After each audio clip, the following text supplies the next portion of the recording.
Hello there, my sleepy citizens. Tonight, we journey into the shadowed streets of Gotham City, where mysteries lurk and the Dark Knight stands vigilant against the forces of chaos. We bring you tales of Batman, uncovering different sides of the man behind the mask. And as our journey through these stories winds down, a calm ambience of Gotham's streets will carry you throughout the night, bringing you to restful sleep without interruptions from any ads.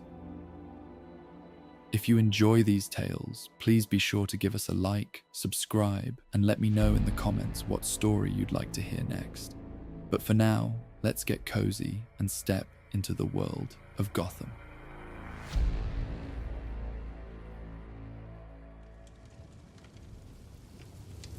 Rain fell in sheets across Gotham, the kind that seemed to have no beginning and promised no end. 7 days of constant downpour had transformed the city into a maze of reflections. Every streetlight, every neon sign doubled and distorted in the gathering puddles below. From his vantage point atop the Westward Tower, Batman watched the city dissolve and reform with each gust of wind that carried the rain sideways, then straight down again. This weather had brought more than just flooding to Gotham's lower districts. It had brought ghosts.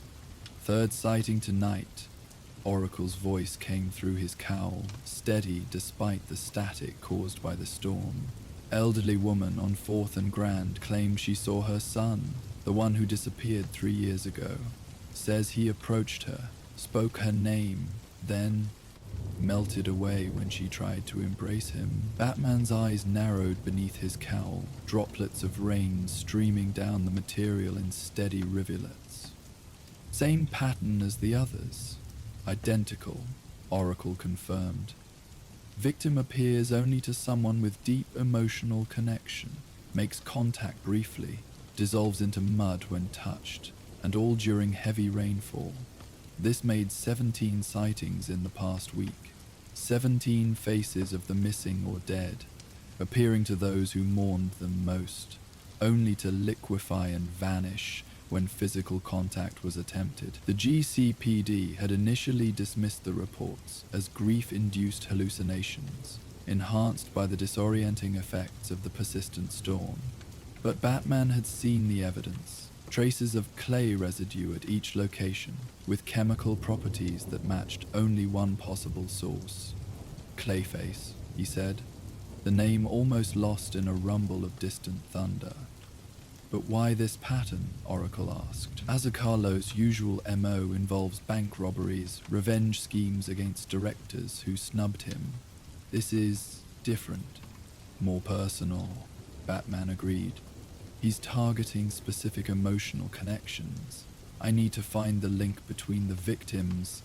The rain intensified as Batman launched himself from the gargoyle's perch, his cape catching the wind just enough to guide his descent toward the nearest sighting. The city blurred beneath him, a watercolored painting left in the rain, colors bleeding together until individual shapes lost meaning. Landing silently on a fire escape, he surveyed the scene below. An elderly woman sat on a bench beneath the inadequate shelter of a bus stop, a police officer beside her taking notes with obvious skepticism. Even from this distance, Batman could see the tremor in her hands, the desperate conviction in her eyes as she described what she'd seen. The officer's body language conveyed professional doubt. Another grieving parent seeing ghosts in the rain.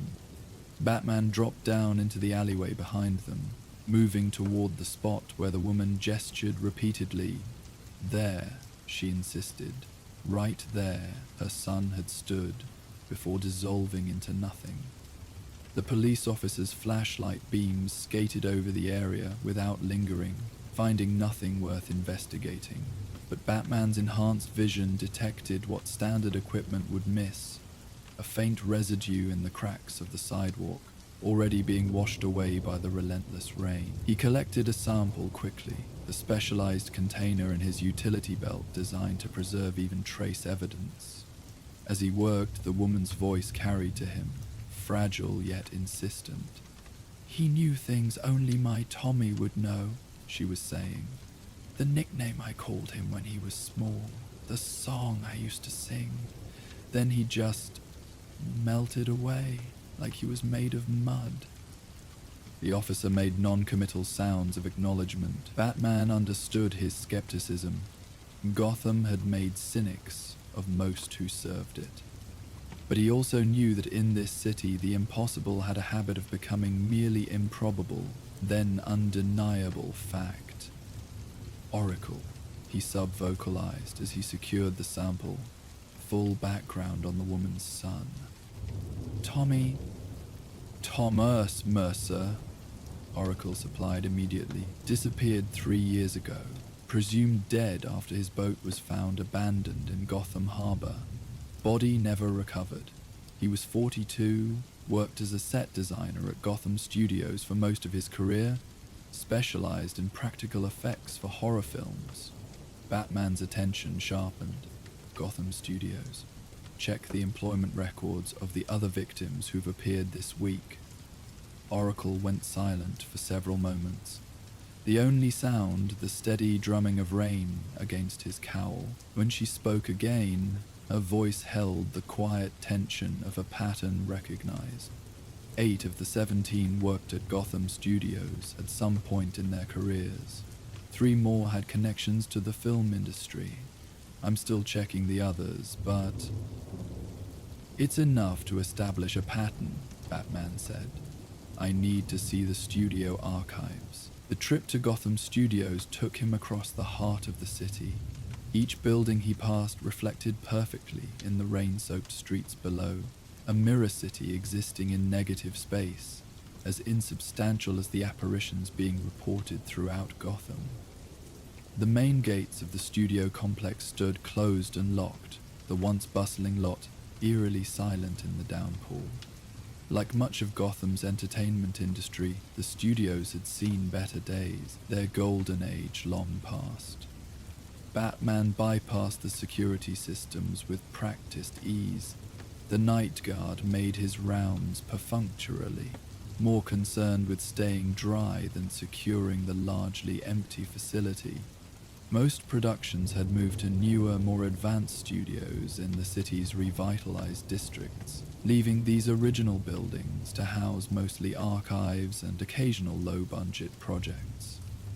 The records room occupied the basement of Administration Building C, a cavernous space filled with filing cabinets and shelves sagging under the weight of decades of paperwork. The digital age had come late to Gotham Studios, and many of its older records remained stubbornly analog. "What exactly are we looking for?" Oracle asked, as Batman began methodically examining personnel files. "Connections," he replied. "Projects where our victims might have worked together, particularly any involving Basil Carlo before his transformation into Clayface."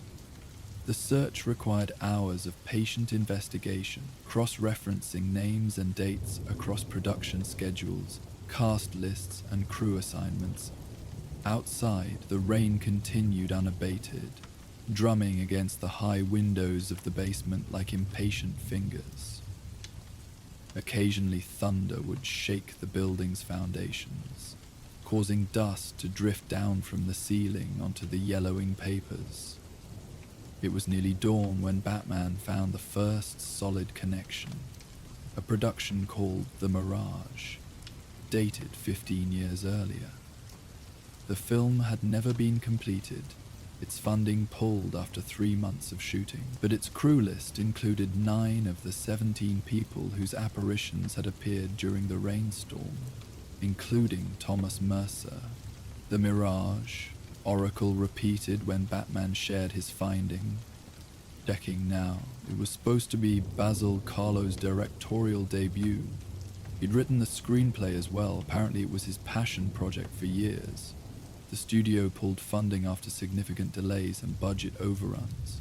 Carlo had a public breakdown on set when they shut it down. It effectively ended his directing career, though he continued acting for several more years before the accident that transformed him into Clayface, Batman finished. Was any footage from The Mirage preserved? Unknown, Oracle replied after a moment. Studio records show all materials were supposed to be archived, but there's no record of where. Given the circumstances of the shutdown, it's possible Carlo himself might have taken materials. Batman continued searching, moving from personnel records to storage manifests. The organization system had degraded over the years, with files misplaced or misfiled. But eventually he found a reference to the Mirage's production materials, cameras, costumes, and several canisters of film being stored in Soundstage 7.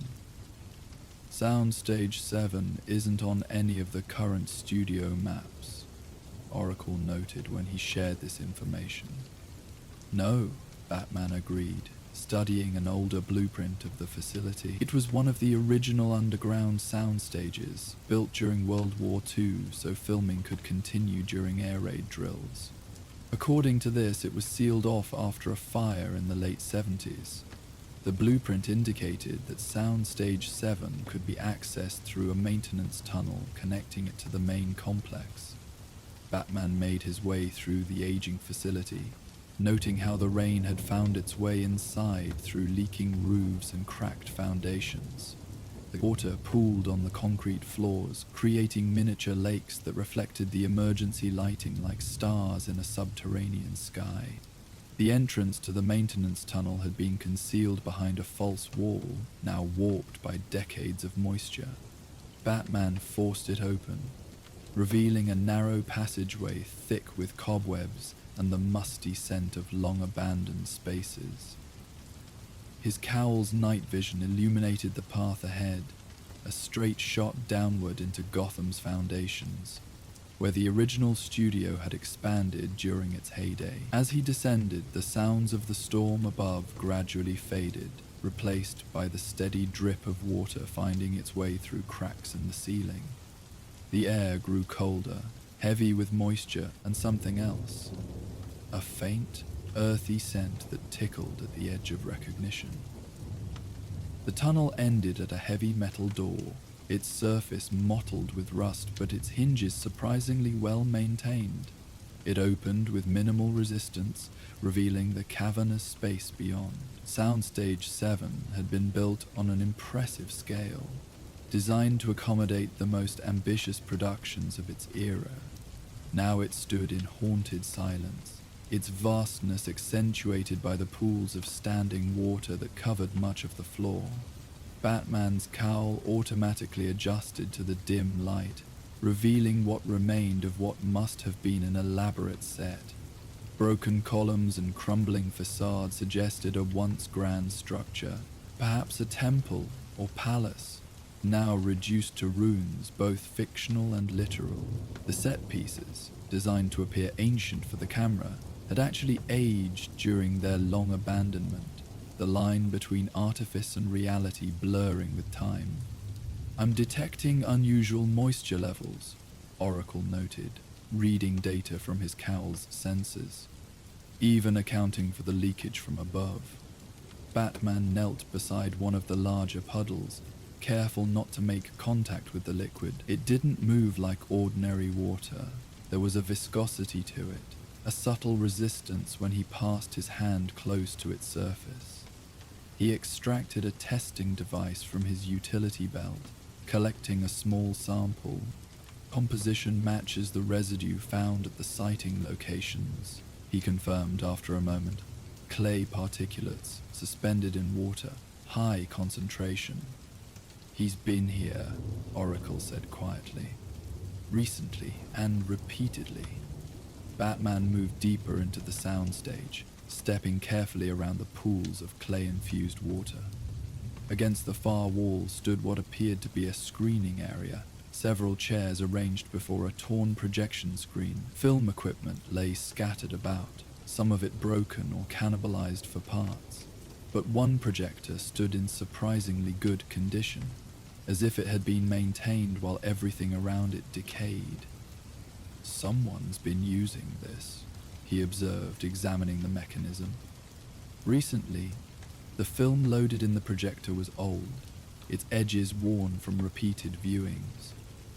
Batman carefully extracted it, examining the first few frames with his cowl's magnification feature. The title card read simply, "The Mirage Screen Test 7. "I need to see what's on this film," he said. "It could show us what Clayface is reenacting." "The cave would have the equipment to digitize and analyze it safely," Oracle suggested. "Without risking damage to the original." Batman nodded, carefully securing the film canister. As he turned to leave, a sound caught his attention. Faint but distinct in the cavernous silence of the abandoned soundstage, a voice, barely more than a whisper, speaking words he couldn't quite distinguish. He moved toward the source, passing through what remained of the elaborate set. The voice grew marginally clearer.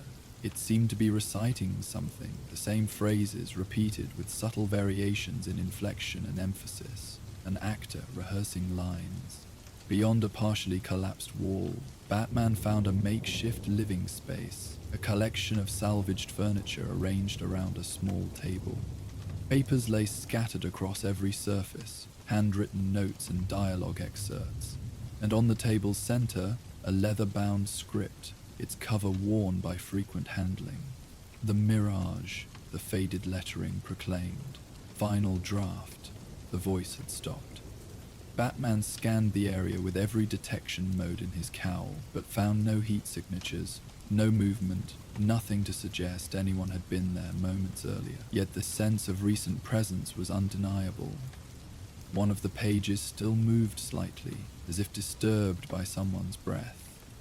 "He knows we're here," Batman said quietly, "but he's not ready to reveal himself yet." "Like he's following a script," Oracle suggested, "waiting for the right moment." Batman gathered the handwritten notes and the screenplay, adding them to his collection of evidence. As he did, water began to pool more rapidly around his feet, flowing from somewhere deeper in the soundstage. The clay content was higher here. The liquid moved with unnatural purpose, converging in patterns too deliberate to be explained by gravity alone. Time to leave, he decided, recognizing the warning for what it was. Clayface wasn't ready for a confrontation, but he was making his awareness known. The flowing clay water escorted Batman to the exit, neither threatening nor retreating, merely. As he made his way back through the maintenance tunnel, Batman could feel the atmosphere change, the air growing heavier, more charged, as if the space itself was somehow awakening to his presence. The sensation followed him all the way back to the surface where the storm continued unabated, Gotham still lost in its endless rainfall. "I'm returning to the cave," he informed Oracle. "We need to analyze this evidence before Clayface makes his next move." "Alfred's preparing the analysis equipment," she confirmed. "And he says to remind you that even Batman can catch cold if he stays in wet clothes too long." The ghost of a smile crossed Batman's face as he made his way to where the Batmobile waited, its black surface sheened with rain. Some constants remained, even in a city where the dead walked in the rain and dissolved at a loved one's touch. Alfred's concern was an anchor in the shifting reality that Clayface had created, a reminder that beneath the cowl Bruce Wayne remained human, with all the vulnerabilities that entailed. The drive back to Wayne Manor passed through flooded streets, and neighborhoods where residents watched the rain with increasing unease. 7 days of constant downpour had begun to feel unnatural, even by Gotham's standards. The forecasters had no explanation for the weather system that seemed locked in place over the city, dumping water without pause or diminishment. On the car's secure channel, Oracle updated him on developments. 2 more sightings while you were investigating. Both victims were previously connected to Gotham Studios, and Renee Montoya has been assigned to head a task force on the disappearances. Apparently, Commissioner Gordon is starting to take the reports seriously. "Montoya's good," Batman acknowledged. She'll follow the evidence where it leads. We should coordinate with her discreetly. Already arranged, Oracle assured him. She'll find a detailed anonymous tip about clay residue waiting on her desk this morning. The Batmobile entered the hidden tunnel leading to the cave, the sound of rain finally fading as thick rock replaced open sky above. As the platform rotated to its resting position, Batman could see Alfred waiting, his proper posture somehow conveying both patience and gentle reproof. "A productive night, I trust, sir?" the butler inquired as Batman exited the vehicle, carrying his collected evidence. "Potentially," Batman replied, removing his cowl. The transformation from Batman to Bruce Wayne was subtle in this environment. The persona never entirely vanished within the cave's confines, but Alfred had always been attuned to the nuances of his charge's dual existence. "Then perhaps it was worth the pneumonia you seem determined to contract," Alfred observed dryly, eyeing the waterlogged suit. "I've prepared the analysis stations and taken the liberty of laying out dry clothes. Miss Gordon has been updating me on your findings regarding Mr. Carlo's film project." Bruce changed quickly while Alfred began the delicate process of preparing the aged film for digital scanning. The equipment in the cave was state-of-the-art, capable of handling even the most degraded materials, with minimal risk of further damage. "The film appears remarkably well preserved, considering its age and storage conditions," Alfred noted as he worked, "almost as if someone has been caring for it." "Clayface," Bruce confirmed, now dressed in simple training clothes.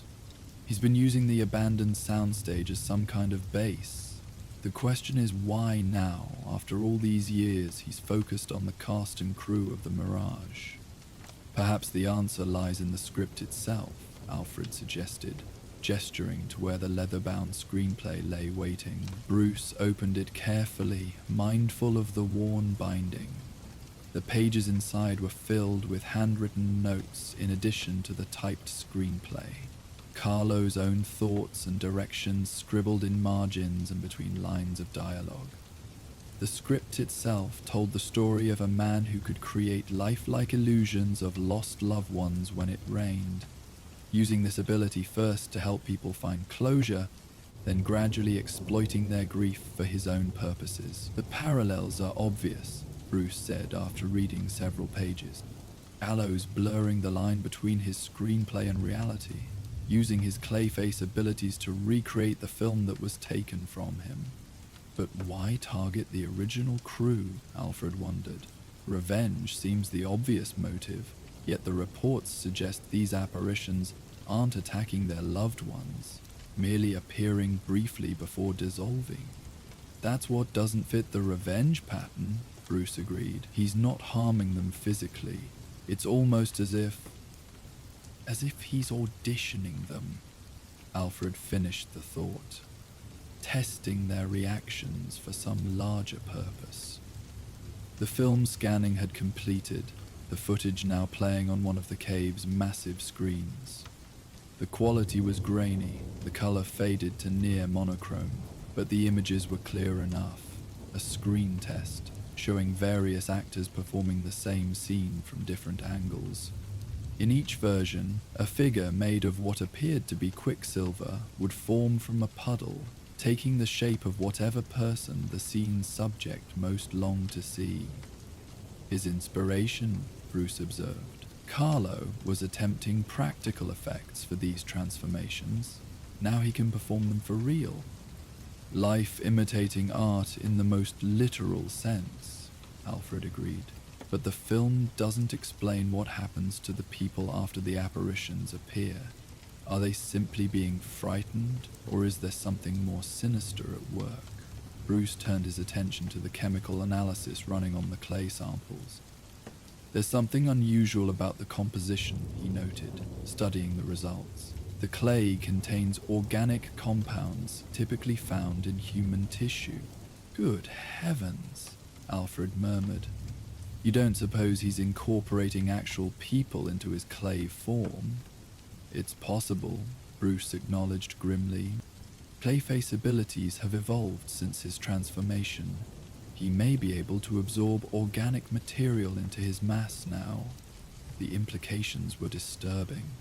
If Clayface was somehow absorbing his victims, using their memories and physical characteristics to create more convincing apparitions for their loved ones, then the 17 sightings likely represented 17 victims. We need to find a pattern in the order he's targeting them, Bruce decided. The screenplay might give us clues about his intended sequence. They spent the next several hours analyzing both the screenplay and the production notes Bruce had gathered from the soundstage. The story of the Mirage followed a specific progression. The main character, an effects artist named Marcus Gray, first created apparitions of those whose deaths had been accidental or natural, gradually working his way toward recreating victims of violence. In the screenplay's climax, Gray attempted to create an apparition of his own wife, who had been murdered, only to discover that his power could temporarily make her corporeal again, but only during the most severe storms. The weather isn't coincidental, Bruce realized.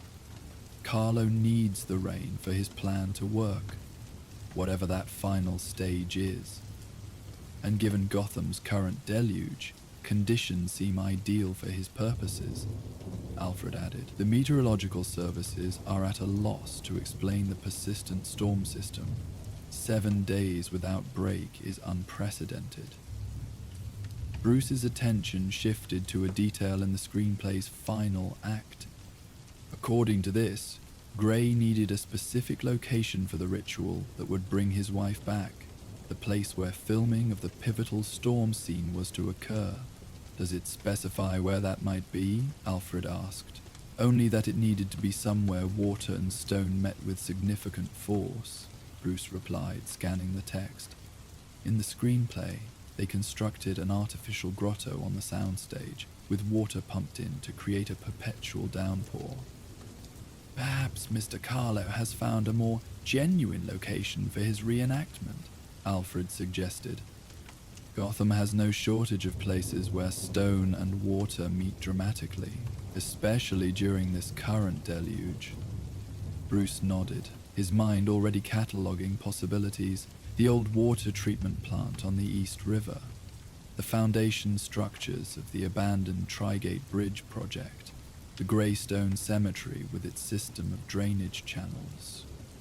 All appropriately Gothic locations for Mr. Carlo's theatrical sensibilities, Alfred observed. The cave's communication system signaled an incoming message from Oracle. Barbara's voice came through clearly as Bruce accepted the call. 2 developments, she reported without preamble.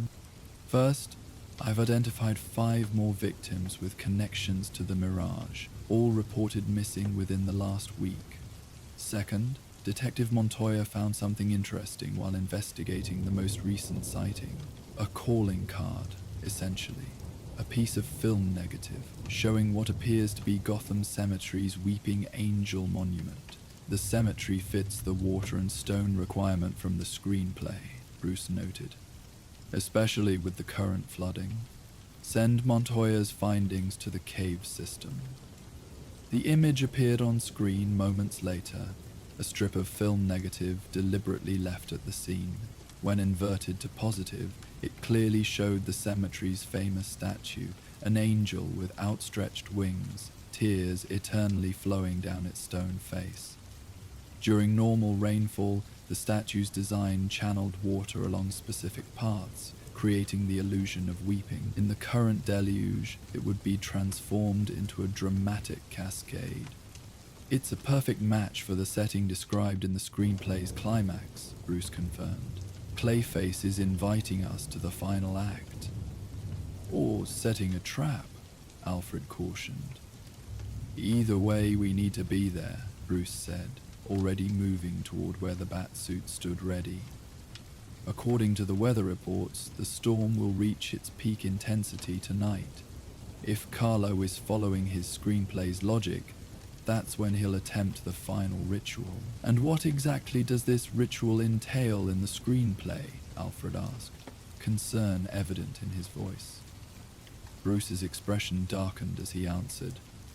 According to the script, Gray sacrifices himself, merging with his creation to give it permanent corporeality. He believes he'll continue to exist within it, sharing consciousness with his wife's essence. A rather literal interpretation of togetherness in the afterlife, Alfred observed grimly. And whom do you suppose Mr. Carlo intends to resurrect through this method? That's what we need to find out, Bruce replied, sealing the Batsuit's gauntlets. The script called for the main character's wife, but Carlo might have someone else in mind.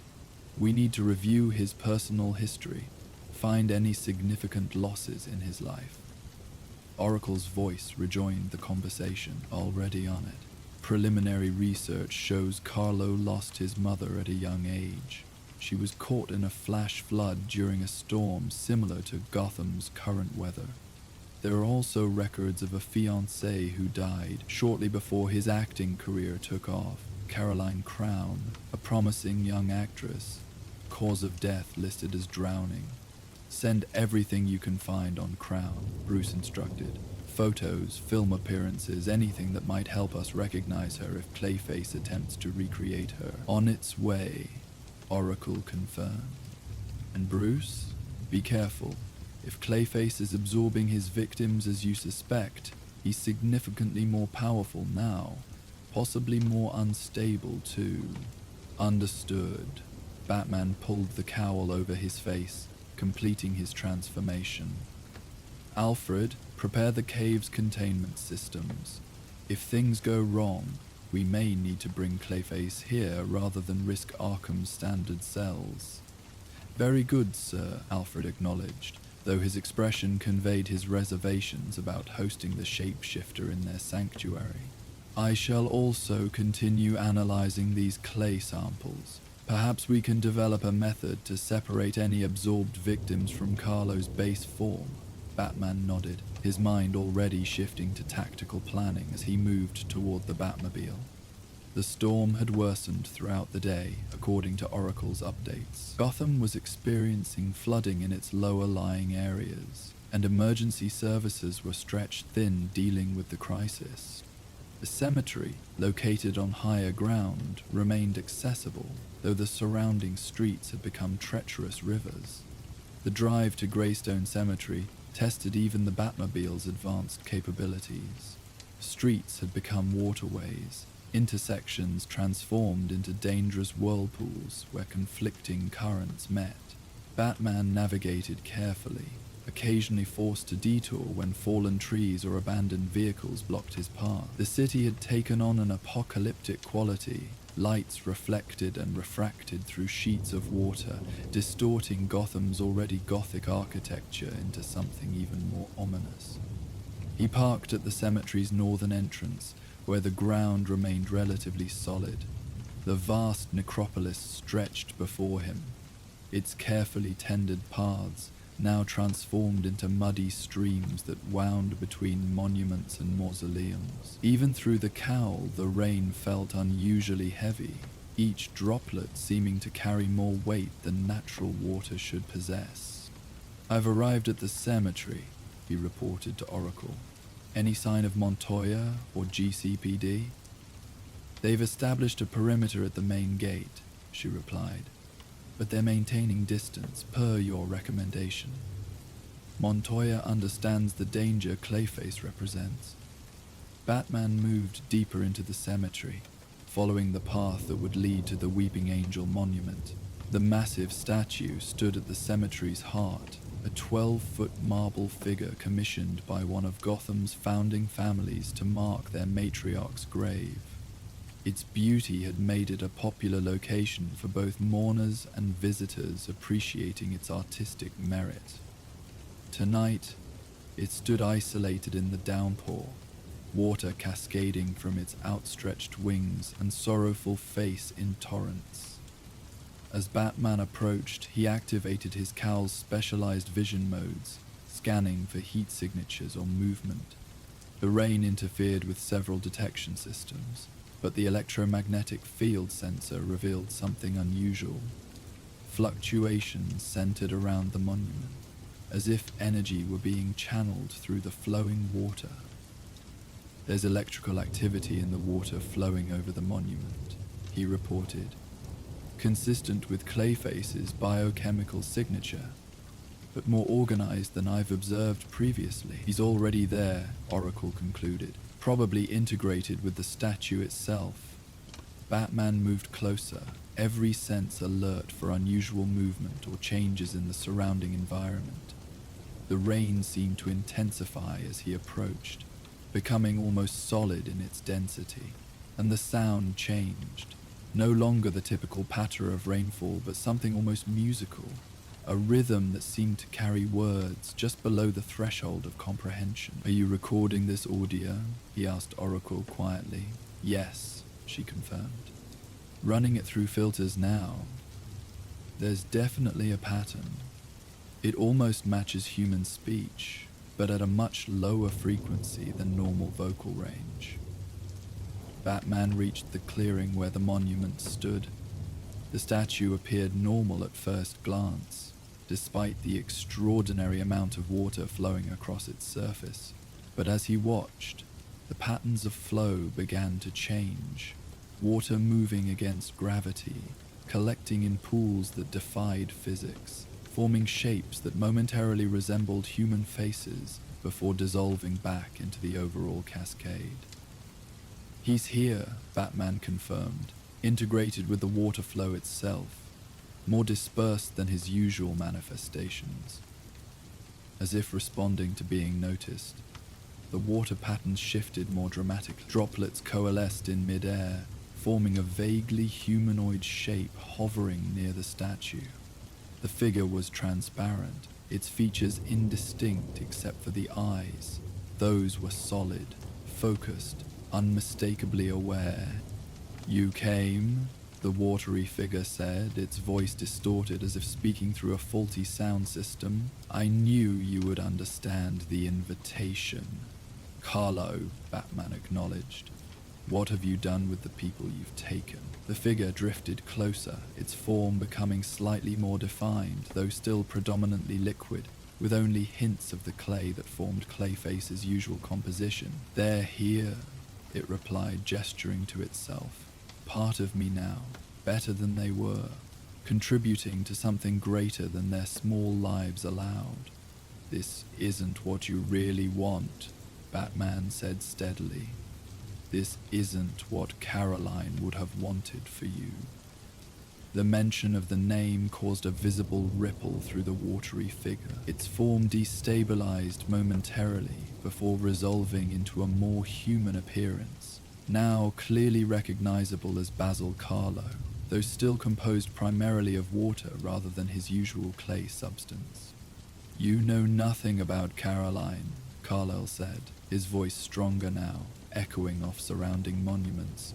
"Nothing about what we planned together, what was taken from us." "I know she drowned," Batman replied carefully. "That you lost her before your career began, that the mirage was meant to be a tribute to her." "Not just a tribute," Carlo corrected, moving closer to the Weeping Angel statue, a resurrection. "The script wasn't fiction, it was a blueprint. I discovered the potential years before my transformation, but I lacked the ability to execute it properly. Now," he gestured to himself, water flowing through and around his semi-solid form, "now I have everything I need." "The people you've absorbed?" Batman pressed. "They're still alive in some form?" Carlo's expression shifted, becoming momentarily confused. "They're present. Their memories, their essences.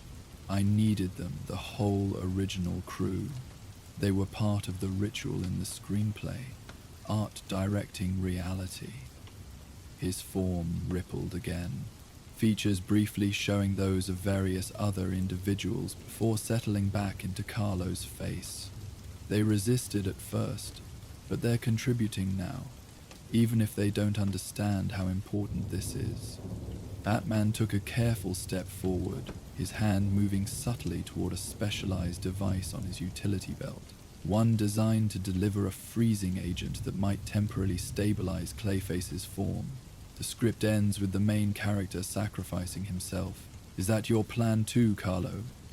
Not sacrifice, Carlo corrected, his form growing more agitated, water swirling around him in accelerating patterns, transcendence merging. Gray doesn't die in the script. He becomes one with his creation, forever together with the woman he lost. He turned toward the weeping angel. I've prepared everything exactly as written. The storm, the location, the witnesses absorbed into the creator's form. All that remains is the final act. As he spoke, the water flowing over the weeping angel began to collect in new patterns, gradually forming a humanoid shape extending from the statue itself. Unlike Carlo's watery manifestation, this new figure contained more substantial material, clay mixed with water, forming a more solid appearance. Features began to emerge. A woman's face, her expression serene despite the violent storm surrounding them. Carolon, Carlo breathed, his own form moving toward the emerging figure. After all these years, Batman recognized the face from the photographs Oracle had sent. Carolon Crown, as she had appeared 15 years ago, now recreated in living clay, but there was something wrong about the manifestation. It seemed to pulse with conflicting energies, as if multiple consciousness were fighting for control within the form. Carolo, stop, Batman urged. That's not just Caroline you're creating.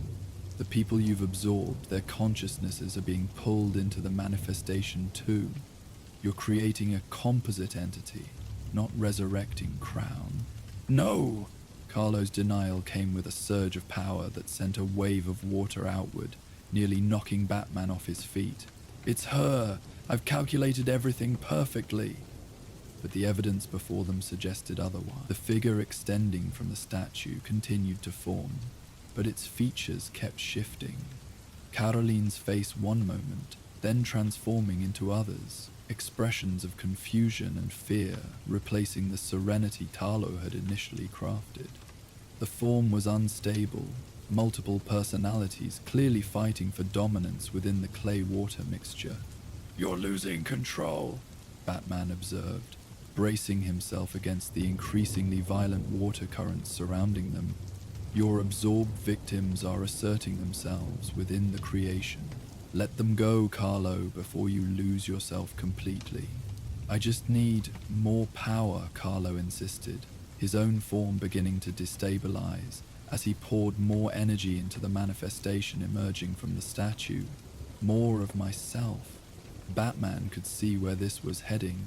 Carlo was preparing to merge entirely with his creation, just as the screenplay had dictated. But unlike the fictional happy ending, this union would create something unstable and dangerous. A composite entity containing multiple absorbed consciousnesses, powered by Clayface's meta-human abilities and driven by conflicting desires. Oracle, he sub-vocalized urgently. The electromagnetic disruption pattern, does it have a central point? Yes, she confirmed after a moment. The base of the statue. There's a power concentration there, unlike the rest of the formation. Batman moved carefully around the clearing, positioning himself to approach the statue from behind, while Carlo remained fixated on the forming apparition of Caroline. The rain had become almost solid now, a wall of water that made movement difficult and visibility poor, but his cowl's enhanced vision could still detect the energy patterns Oracle had identified, a nexus point where Clayface's power was anchored to the physical world. Carlo was now fully engaged with his creation, his watery form beginning to merge with the more substantial clay figure extending from the statue. Carlo, he kept repeating, we'll be together again, just as I promised, just as I wrote, Batman reached the statue's base, finding what he was looking for, a small device embedded in the stone, glowing with an unearthly light, despite the torrential water flowing over it. Some kind of amplifier or focus for Clayface's powers, likely created from technology stolen from one of Gotham's many research facilities. "I've found the power source," he reported to Oracle. "Some kind of biomechanical amplifier. If I disable it, it might destabilize the entire formation," she concluded. "But be careful. The energy readings suggest a massive discharge if it's disrupted improperly." Batman removed a specialized tool from his utility belt, designed for the delicate disassembly of unstable devices. As he worked, he could hear Carlo continuing his monologue to the half-formed apparition, lines that seemed to come directly from the screenplay's final pages, a dialogue between creator and creation that was meant to end in perfect union. "We can be together forever," Carlo was saying as his form further dissolved into the statue's manifestation. "Just as we planned. Just as I wrote." The amplifier's casing yielded to Batman's specialized tool, revealing its intricate inner workings.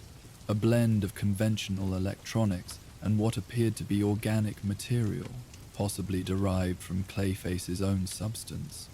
He carefully traced the power flow, identifying the sequence needed to safely power down the device, rather than causing a catastrophic discharge. "Carlo," he called out, hoping to distract the shapeshifter from his imminent merging.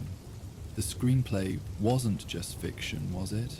It was based on something you discovered, some kind of ritual or technological process that you believed could really bring Carlo back." The question caught Carolo's attention, momentarily halting his dissolution into the forming entity. "Ancient knowledge," he confirmed, his voice now coming from both his original form and the statue's manifestation simultaneously. "But in film, lots built over much older structures. The original studio founders knew. They built over sacred sites deliberately, channeling old powers through new media. So, the Mirage wasn't just a film," Batman concluded, still working on the amplifier while keeping Carlo engaged. "It was an actual attempt at resurrection, disguised as fiction. The studio executives didn't understand," Carlo said bitterly, and he thought it was just another horror film with practical effects. "When they saw what I was really doing, the research, the ancient texts I was incorporating into the production design, they shut it down, called me unstable, dangerous." "And now you're trying to complete what you started," Batman observed, "using your Clayface abilities to accomplish what practical effects couldn't." "I am the effect now," Carlo agreed, a note of something like madness entering his voice. "I am the medium and the message, creator and creation in one form." The amplifier was nearly disabled, its power levels decreasing as Batman carefully disrupted its core functions. But Carlo's merging with the statue's manifestation had progressed significantly. The two forms were now almost completely united, creating a massive humanoid figure that contained elements of both Carlo and Carolyn, along with flashes of other faces, presumably the absorbed victims whose consciousnesses were still fighting for expression. "It's working!" Carlo exulted, his voice now emanating from the combined entity. "He's coming through, Carlo." But the manifestation was clearly unstable, its form rippling and distorting as conflicting wills battled within it. Faces appeared and disappeared across its surface, expressions of fear and confusion rather than the joyful reunion Carlo had envisioned. "You're hurting them, Carlo," Batman said firmly. "The people you've absorbed, they're fighting against this union, and you're hurting Caroline's memory by forcing it into this distorted form. No." Carlo's denial sent another surge of energy through the formation, temporarily stabilizing it into a more coherent shape. For a brief moment, Caroline's face appeared clearly, her expression one of sorrow rather than joy. "Caroline, please, we can be together again, just as I promised," the face spoke, its voice a haunting echo that carried over the storm's rumble. "Basil, this isn't right. Let them go. Let me go." "I can't." Carlo's anguish was palpable, distorting the formation further. "I've waited so long, worked so hard." "Sometimes," the Caroline face said gently, "the best tribute to love is letting go." Batman completed his work on the amplifier, powering it down in a controlled sequence. As the device's glow faded, the massive clay water formation began to lose cohesion, its energies no longer focused by the technology Carlo had created. "No!" Carlo's cry tore through the night as his carefully constructed ritual collapsed. The combined entity began to separate, clay and water dividing as the amplifier's power faded. From the dissolving mass, human forms began to emerge. The absorbed victims, their bodies reforming as they were expelled from Clayface's unstable composition. Batman moved quickly, helping the disoriented victims away from the increasingly erratic clay formation. Some were barely conscious, others confused but mobile. "Get clear of the statue," he directed them, guiding the group towards the cemetery's edge, where GCPD officers waited. At the monument, what remained of Carlo's form was undergoing a final transformation. Without the amplifier's focusing power, he couldn't maintain the complex merged state he'd been attempting. His body reverted to its more typical clay composition, though still unstable, rippling with uncontrolled transformations as emotional turmoil disrupted his usual control. "You destroyed everything," he accused Batman, his voice shifting between his own and echoes of others he had absorbed. "My one chance to be with her again." "No, Carlo," Batman replied steadily. "I saved you from losing yourself completely. What you were creating wasn't Caroline. It was a distortion, a composite entity that would have eventually torn itself apart from the conflicting consciousnesses trapped within it." "You don't understand," Carlo insisted, though his voice held less conviction now. "The screenplay, it was perfect. The ending was fiction," Batman finished for him. "Written by a man grieving a terrible loss. The real Caroline wouldn't have wanted this. People hurt, lives disrupted, all to create a shadow of herself." The rain was finally beginning to ease, its unnatural intensity fading as the amplifier's influence dissipated completely. Clayface's form continued to shift erratically, but with decreasing energy as exhaustion set in, the massive expenditure of power had left him depleted, unable to maintain his rage or his elaborate construction. "He spoke to me," Carlo said quietly, his form settling into a rough approximation of his human appearance. "At the end, she told me to let go. That wasn't really Caroline," Batman said gently. "That was your own conscience, Carlo. The part of you that knows this isn't the tribute she deserves." Clayface seemed to deflate further, his substance becoming less animate, more like ordinary clay. "I just wanted to see her again, to finish what we started." "I understand," Batman said, and in that moment, he truly did.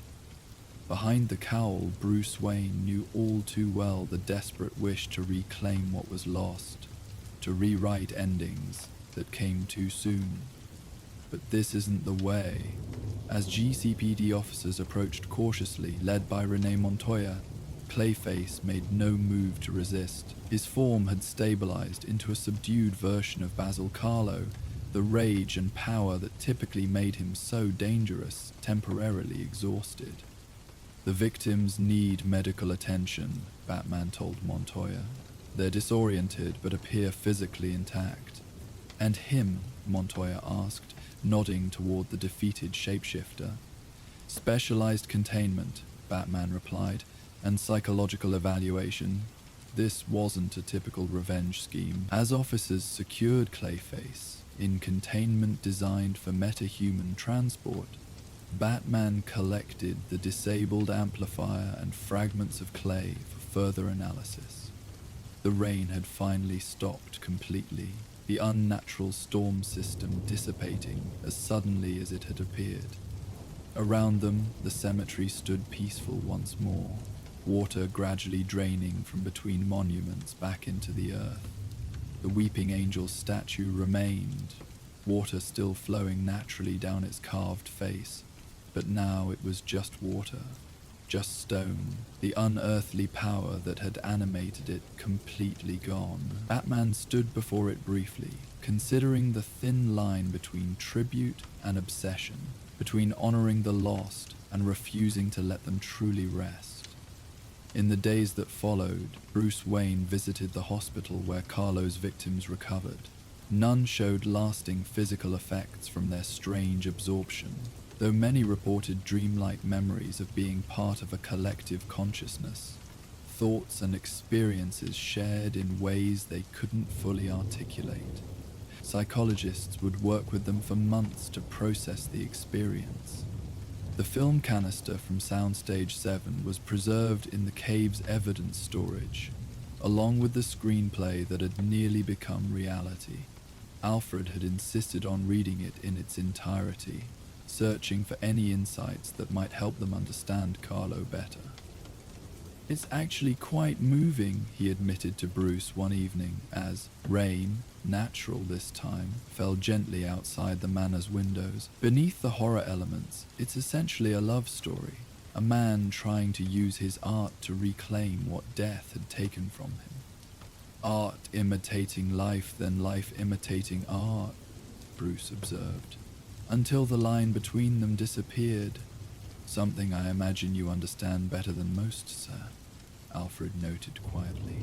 The thin membrane between the person and the persona. Bruce didn't respond directly, but his gaze drifted to the window, where raindrops traced paths down glass, much as they had across the Weeping Angel's stone face. In Arkham, Basil Carlo was reportedly calm for the first time in years, speaking lucidly with doctors about his lost film career and the accident that had transformed him into Clayface. The doctors attributed his improved stability to the massive expenditure of energy during his failed ritual, like a fever breaking after reaching its peak. But Bruce suspected there was more to it, that in some way, Carlo had achieved a form of the closure he'd been seeking, not through supernatural resurrection, but through finally expressing his grief in its fullest form, releasing it into the storm rather than keeping it contained within his shifting clay. Beyond Gotham, the weather had returned to normal patterns, the unnatural deluge replaced by typical spring showers. The city dried out, repaired flood damage, and gradually returned to its usual rhythms. Few made the connection between this strange atmospheric phenomenon and the reports of dissolved apparitions appearing to the grieving, just another inexplicable chapter in Gotham's strange history. Batman resumed his nightly patrol, watchful, as always, for threats both ordinary and extraordinary.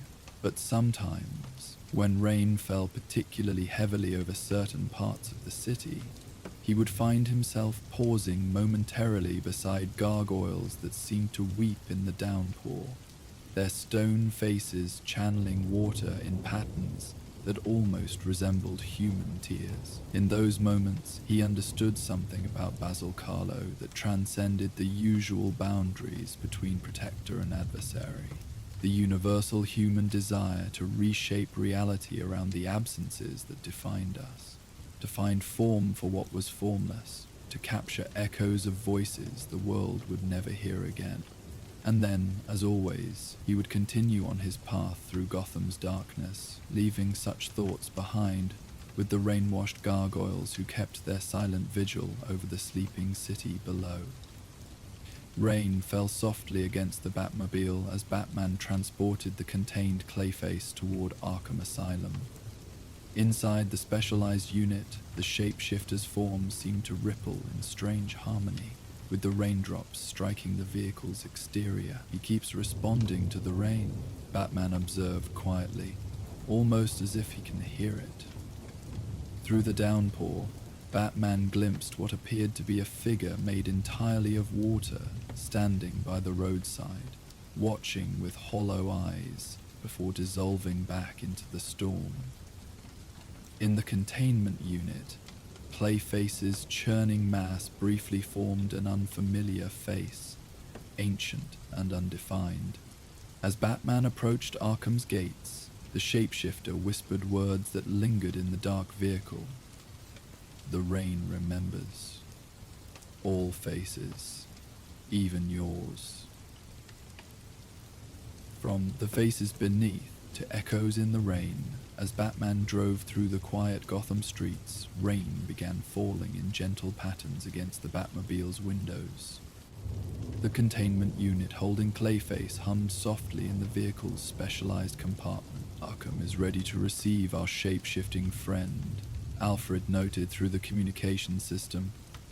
"Dr. Leland has prepared a specialized cell with enhanced humidity controls." Batman watched the raindrops trace silver paths across the glass.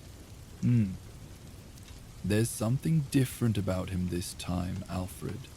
His molecular structure was more fluid, more adaptive. Evolution is rarely a comforting prospect when it comes to Gotham's villains, sir." As they approached Arkham's silhouette against the stormy sky, Batman noticed the churning mass in the containment unit responding strangely to the sound of rain, rippling in patterns that matched the droplets' rhythm. "When I was containing him," Batman said quietly, "he kept mumbling about the rain that remembers and echoes that never fade." Through the downpour, for just a moment, Batman thought he saw a figure standing by the roadside, a humanoid shape that seemed made entirely of the falling water itself, watching with hollow eyes before dissolving back into the storm. "Run an analysis on these rain samples when we return," Batman instructed, his voice betraying none of the unease settling in his mind. "Something tells me Clayface's connection to water may be more significant than we realized." Within the containment unit, the mass briefly formed what looked like a face. Not Carlo's own, nor any of his victims, but something older and less defined. A face of rain and shadow, echoing from somewhere beyond memory. From the faces beneath to echoes in the rain. As Batman drove through the quiet Gotham streets, the containment unit holding Clayface secured in the specially designed compartment of the Batmobile, his thoughts drifted to the rain beginning to fall outside. Droplets traced meandering patterns on the armored windows, each one catching fragments of streetlight as they passed.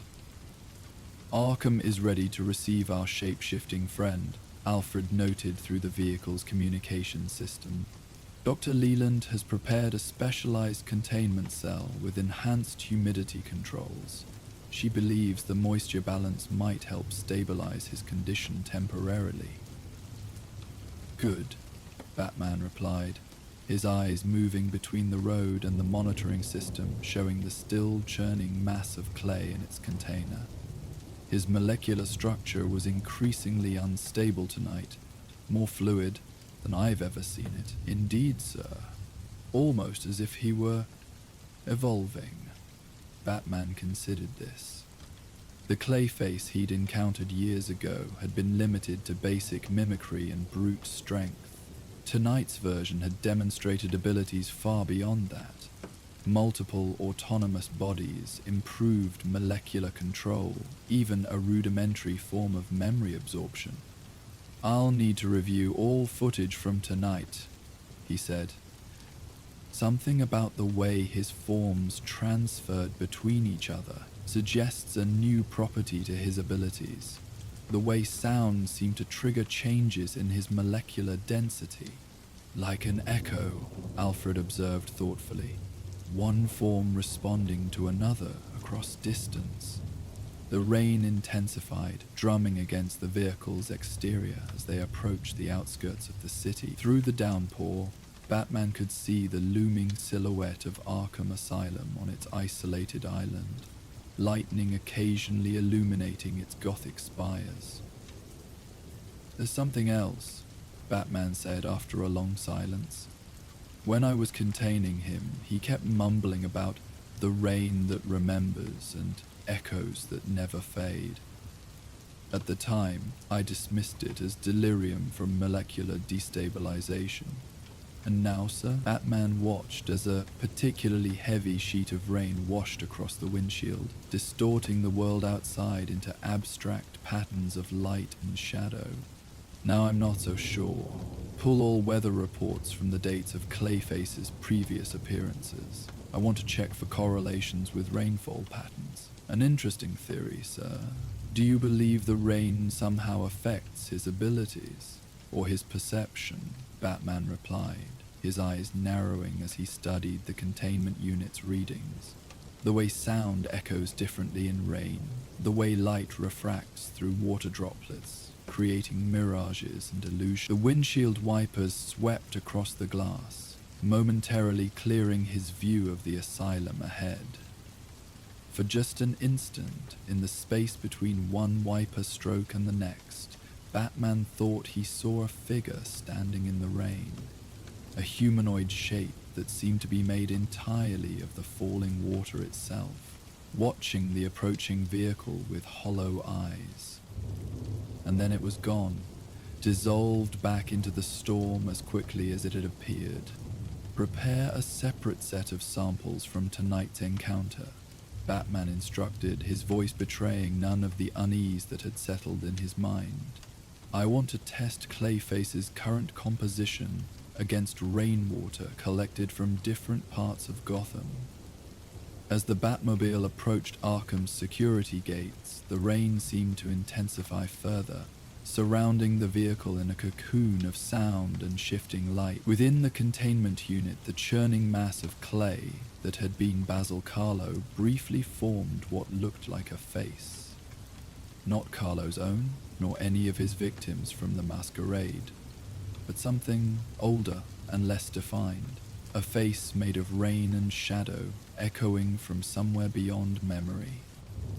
From the faces beneath to the Mud King's curse. As Batman drove through the quiet Gotham streets, the containment unit holding Clayface secured in the specially designed compartment of the Batmobile, his thoughts turned to Dr. Leland's warnings. The Arkham psychiatrist had been clear about the deteriorating condition of Basil Carlo's mind, how each transformation further fragmented his core identity, leaving behind a psychological mosaic of borrowed personas. The treatment protocols show promise, Alfred noted through the vehicle's communication system, but Dr. Leland expressed concern about his molecular stability. The more he transforms, the more difficult it becomes for him to maintain coherent. The molecular stabilizers Wayne Enterprises is developing might help, Batman replied, watching raindrops trace patterns on the vehicle's armored windows. If we can stabilize his physical form, it might give his mind a chance to heal. A compassionate approach, sir, though I wonder if Clayface will appreciate the effort, given his apparent vendetta against both of your identities. Batman remained silent for a moment, considering the complex duality of the villain he had just defeated. Basil Carlo had once been a brilliant actor, capable of bringing depth to any role. Now he was lost in an endless performance, unable to distinguish himself from the characters he portrayed. His condition is worsening, Batman finally said. What we saw tonight, the ability to create multiple autonomous extensions of himself, the improved skill at mimicking biometric signatures, those are new developments. He's evolving, but not in a way that's sustainable. Evolution without direction, Alfred observed thoughtfully, rather like trying to upgrade a system without a proper schematic. As the Batmobile entered the tunnel leading to the cave, Batman's thoughts turned to the peculiar words Clayface had uttered during their confrontation. something about ancient clay and forgotten rituals. At the time, he had dismissed it as the ramblings of a fractured mind, but there had been an unsettling clarity in Carlo's eyes when he'd spoken of the mud that remembers all faces. Alfred, make a note to research any archaeological findings related to clay or mud with unusual properties, particularly anything from Mesopotamian or Egyptian sources. An unusual request, sir. May I ask what prompted it? Something Clayface said. Probably nothing, but your instincts rarely lead you astray, Alfred finished. I'll begin compiling references immediately, though I must say, sir, if we're now dealing with ancient curses, in addition to the usual Gotham madness, I may need to expand my butler repertoire to include exorcism. As the rain slowly subsided over Gotham, the last droplets carrying away the final traces of Clayface's deception, a new darkness was already taking shape in the city's shadows. The echoes of his first mirage had faded, but the master of disguise was far from finished. Like the rain itself, he simply changed form, flowing into crevices unseen, preparing for his next performance. The stage was set. The masks were ready. Moonlight spilled across Gotham's rooftops like liquid silver as Batman moved silently between shadows. Below, the city anticipated tomorrow's annual Kane Masquerade Gala, where the elite would gather beneath elegant disguises, pretending the city's darkness couldn't touch them. Batman surveyed the Kane estate, its gardens already adorned with lights that would guide guests tomorrow evening.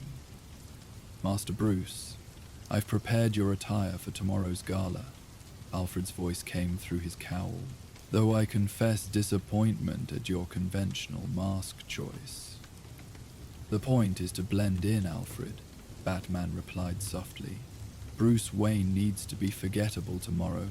Forgettable has never been your strong suit, sir, Alfred observed dryly. The annual masquerade had been a fixture in Gotham's calendar for decades, but this year felt different. 3 incidents in the past week. Prominent citizens behaving out of character, later found with no memory of their actions, had triggered his instincts. Something was circling the upcoming gala. Have you reviewed the security footage? He asked as clouds drifted across the moon. Indeed, Alfred replied, most illuminating. The good Dr. Elliot's normally pronounced limp was entirely absent during his outburst. Batman nodded. Thomas Elliot had been the first, a respected surgeon who inexplicably threatened a colleague with a scalpel. The second was Judge Maria Santos, who dismissed charges against a known criminal without explanation. The third was Commissioner Gordon's new deputy, who accessed classified files before attempting to delete security logs. All 3 had been found disoriented later, with no memory of their actions. All 3 were attending tomorrow's masquerade. I've isolated a molecular anomaly in the samples from Dr. Elliot's office, came Lucius Fox's voice. Trace elements that shouldn't be present in human tissue, clay-based, with organic properties I've never encountered. Batman's eyes narrowed. Clayface. The name hung in the night air. Basil Carlo, once a renowned actor, now a shape-shifting monstrosity capable of mimicking any human down to their DNA. It would explain the behavioral inconsistencies, Alfred noted, and the memory gaps, but not the purpose, Batman countered, moving toward his hidden vehicle. Clayface typically maintains a disguise for days or weeks. These impersonations lasted only hours. Perhaps he's desperate, Lucius suggested, or testing for something specific. The gala, Batman realized. He's practicing, preparing for larger targets. A masquerade does provide perfect cover for his talents, Alfred observed. Everyone will already be pretending to be someone else. Batman dropped into the Batmobile. I need everything on Carlo's recent movements, and full biometric scans of everyone on the guest list. Already compiling them, sir, Alfred assured him. And may I suggest a few hours rest before tomorrow? Even the Batman needs sleep. Batman didn't respond, but as the Batmobile accelerated through Gotham's streets, he knew Alfred was right. Whatever Clayface planned would require all his focus. The thought of the shapeshifter moving unseen among hundreds of masked guests settled in his mind like a weight. Layers of deception even the world's greatest detective would find challenging to unravel. Morning arrived at Wayne Manor with gentle persistence, sunlight filtering through heavy drapes. Bruce had managed only 3 hours of sleep, but discipline had taught his body to make efficient use of limited rest. His mind was already calculating probabilities as he rose. Alfred entered with a breakfast tray. "Good morning, sir. I trust your patrol proved illuminating." Bruce accepted coffee with a nod. "Clayface has been busy. I found residual traces at both Santos's chambers and the GCPD. He's getting better at controlling his transformations, leaving less evidence." "Most concerning," Alfred agreed. "Mr. Fox completed his analysis of the samples. It appears our muddy friend has evolved. The clay composition now contains elements that allow him to not only mimic appearance, but temporarily absorb surface memories." Bruce's expression darkened. That would explain the behavioral accuracy. He's not just copying looks.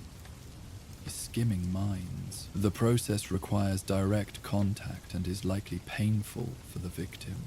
The good news is the effect appears temporary. His cellular structure eventually rejects the foreign neurological patterns. Bruce moved to the window, considering implications. He's building towards something bigger. The 3 victims so far, a doctor, judge, police officer, they're influential but limited in their spheres. Perhaps he's working up the social ladder, Alfred suggested, testing before attempting someone truly influential. Someone like Bruce Wayne, perhaps? The thought had already occurred to Bruce. As one of Gotham's wealthiest citizens, with access to technology and global connections, he would make an ideal target. "I've implemented additional biometric security protocols," Alfred continued, "and Mr. Fox has developed a scanner disguised as a mobile phone to detect Clayface's molecular signature." Bruce nodded. "What about the Arkham records?" "Arrived this morning." Alfred produced a tablet. "Most illuminating, particularly the psychological evaluations during Mr. Carlo's lucid periods." Bruce scanned the documents quickly. Carlo's mental state had deteriorated significantly. His ability to maintain a stable sense of self was fracturing. "His condition is worsening," Bruce observed. "The more people he becomes, the more his original identity disintegrates." Dr. Leland theorized each transformation leaves psychological residue, Alfred noted. Fragments of imitated personalities. These fragments now compete with his core identity. "He's drowning in other people's lives," Bruce said quietly, "and now he can access memories too." He set down the tablet, his decision made. Clayface isn't just dangerous to others, he's destroying himself. We need to find him, Alfred, before there's nothing left of Basil Carlo to save. "A noble sentiment, sir," Alfred replied, "though I imagine your first priority is preventing him from replacing tonight's guests." "They're connected," Bruce said, moving toward the cave door. His targets project absolute certainty in their public lives. Pillars who never show doubt or weakness. The sort of unwavering confidence Carlo might envy given his deteriorating sense of self, Alfred observed. "Exactly, and tonight's gala will be full of Gotham's most self-assured elite." Bruce paused at the doorway, Prepare both the batsuit and formal wear. I'll need to move between identities quickly. Of course, sir. Might I suggest that catching a shapeshifter at a masquerade falls firmly in the situations requiring assistance category? Perhaps Miss Gordon could provide surveillance. Bruce nodded. Contact Barbara and see if Lucius can attend personally. His scanner technology might detect things mine would miss. Very good, sir. I shall make arrangements while you brood productively in the cave. The faint humor in Alfred's voice wasn't lost on Bruce, but his mind was already racing ahead.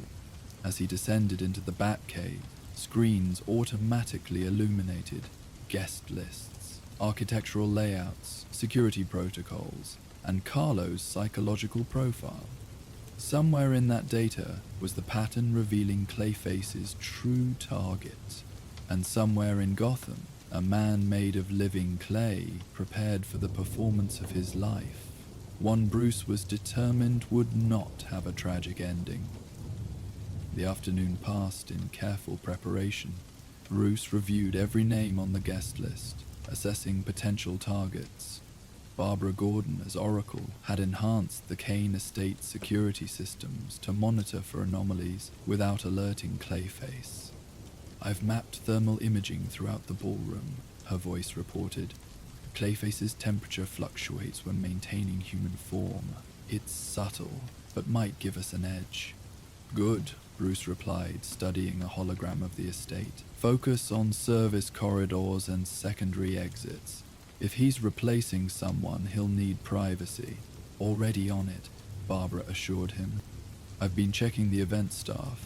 Most are regulars, but there's one new addition, a performance artist named Ellis Marlowe, hired for immersive theatrical elements. Bruce frowned. That wasn't on the original program. Last-minute addition, apparently. Recommended by one of the Kane Foundation board members, Dr. Thomas Elliott. Our first victim, Bruce noted. The connection clear. Clayface could have implanted the suggestion while impersonating him. What do we know about Marlowe? Almost nothing, Barbara replied, frustration evident. Social media accounts created 3 months ago, a basic website and a business address at an abandoned theater.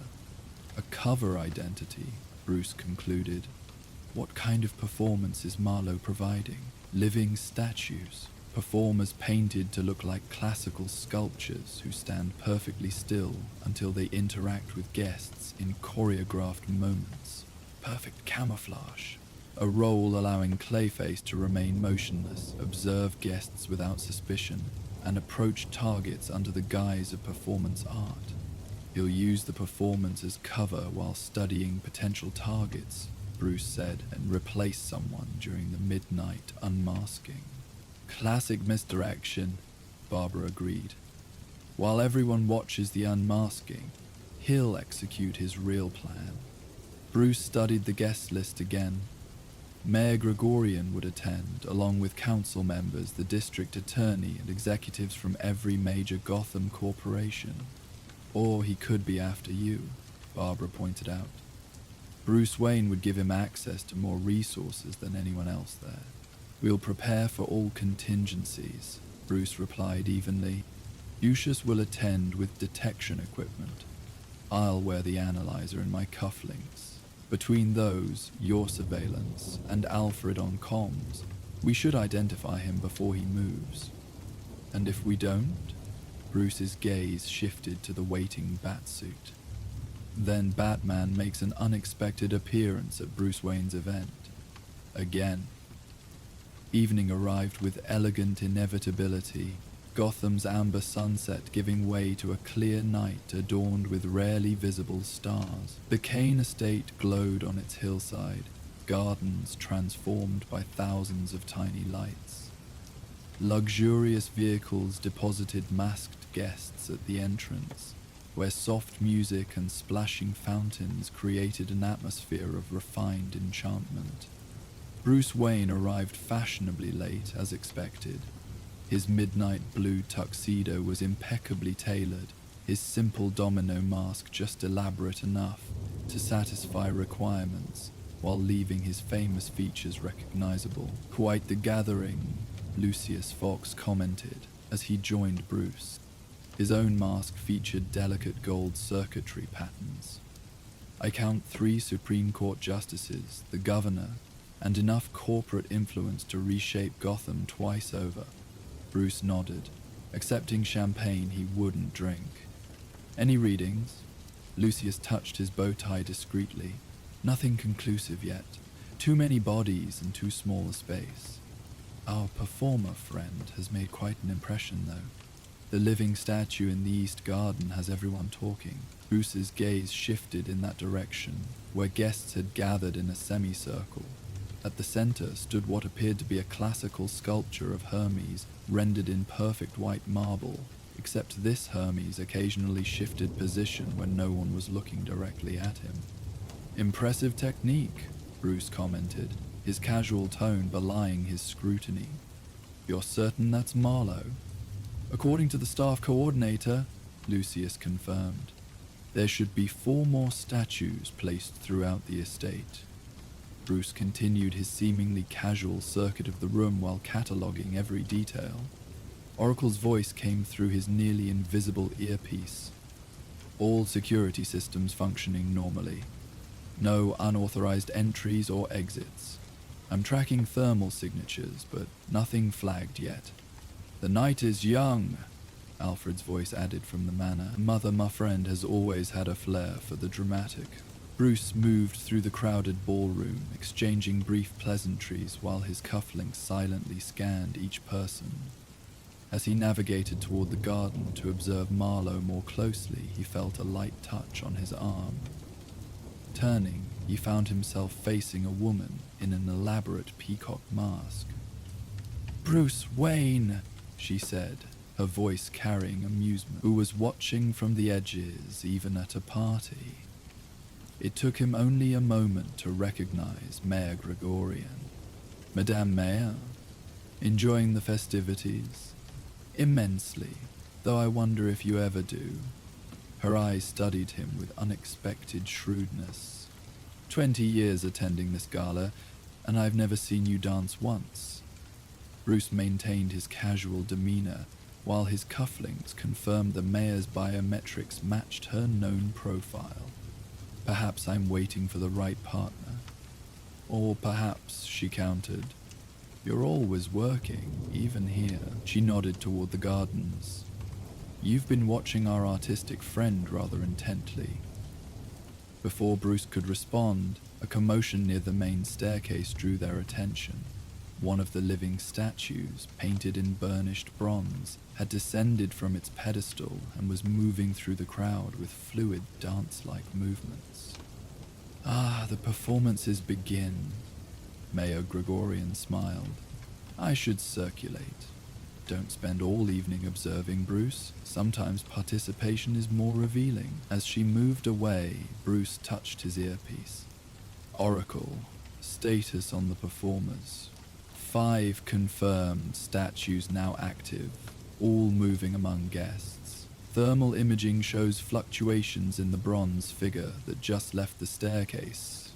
Could be our target, or an intentional distraction," Bruce countered, moving toward the gardens where the Hermes figure had been stationed.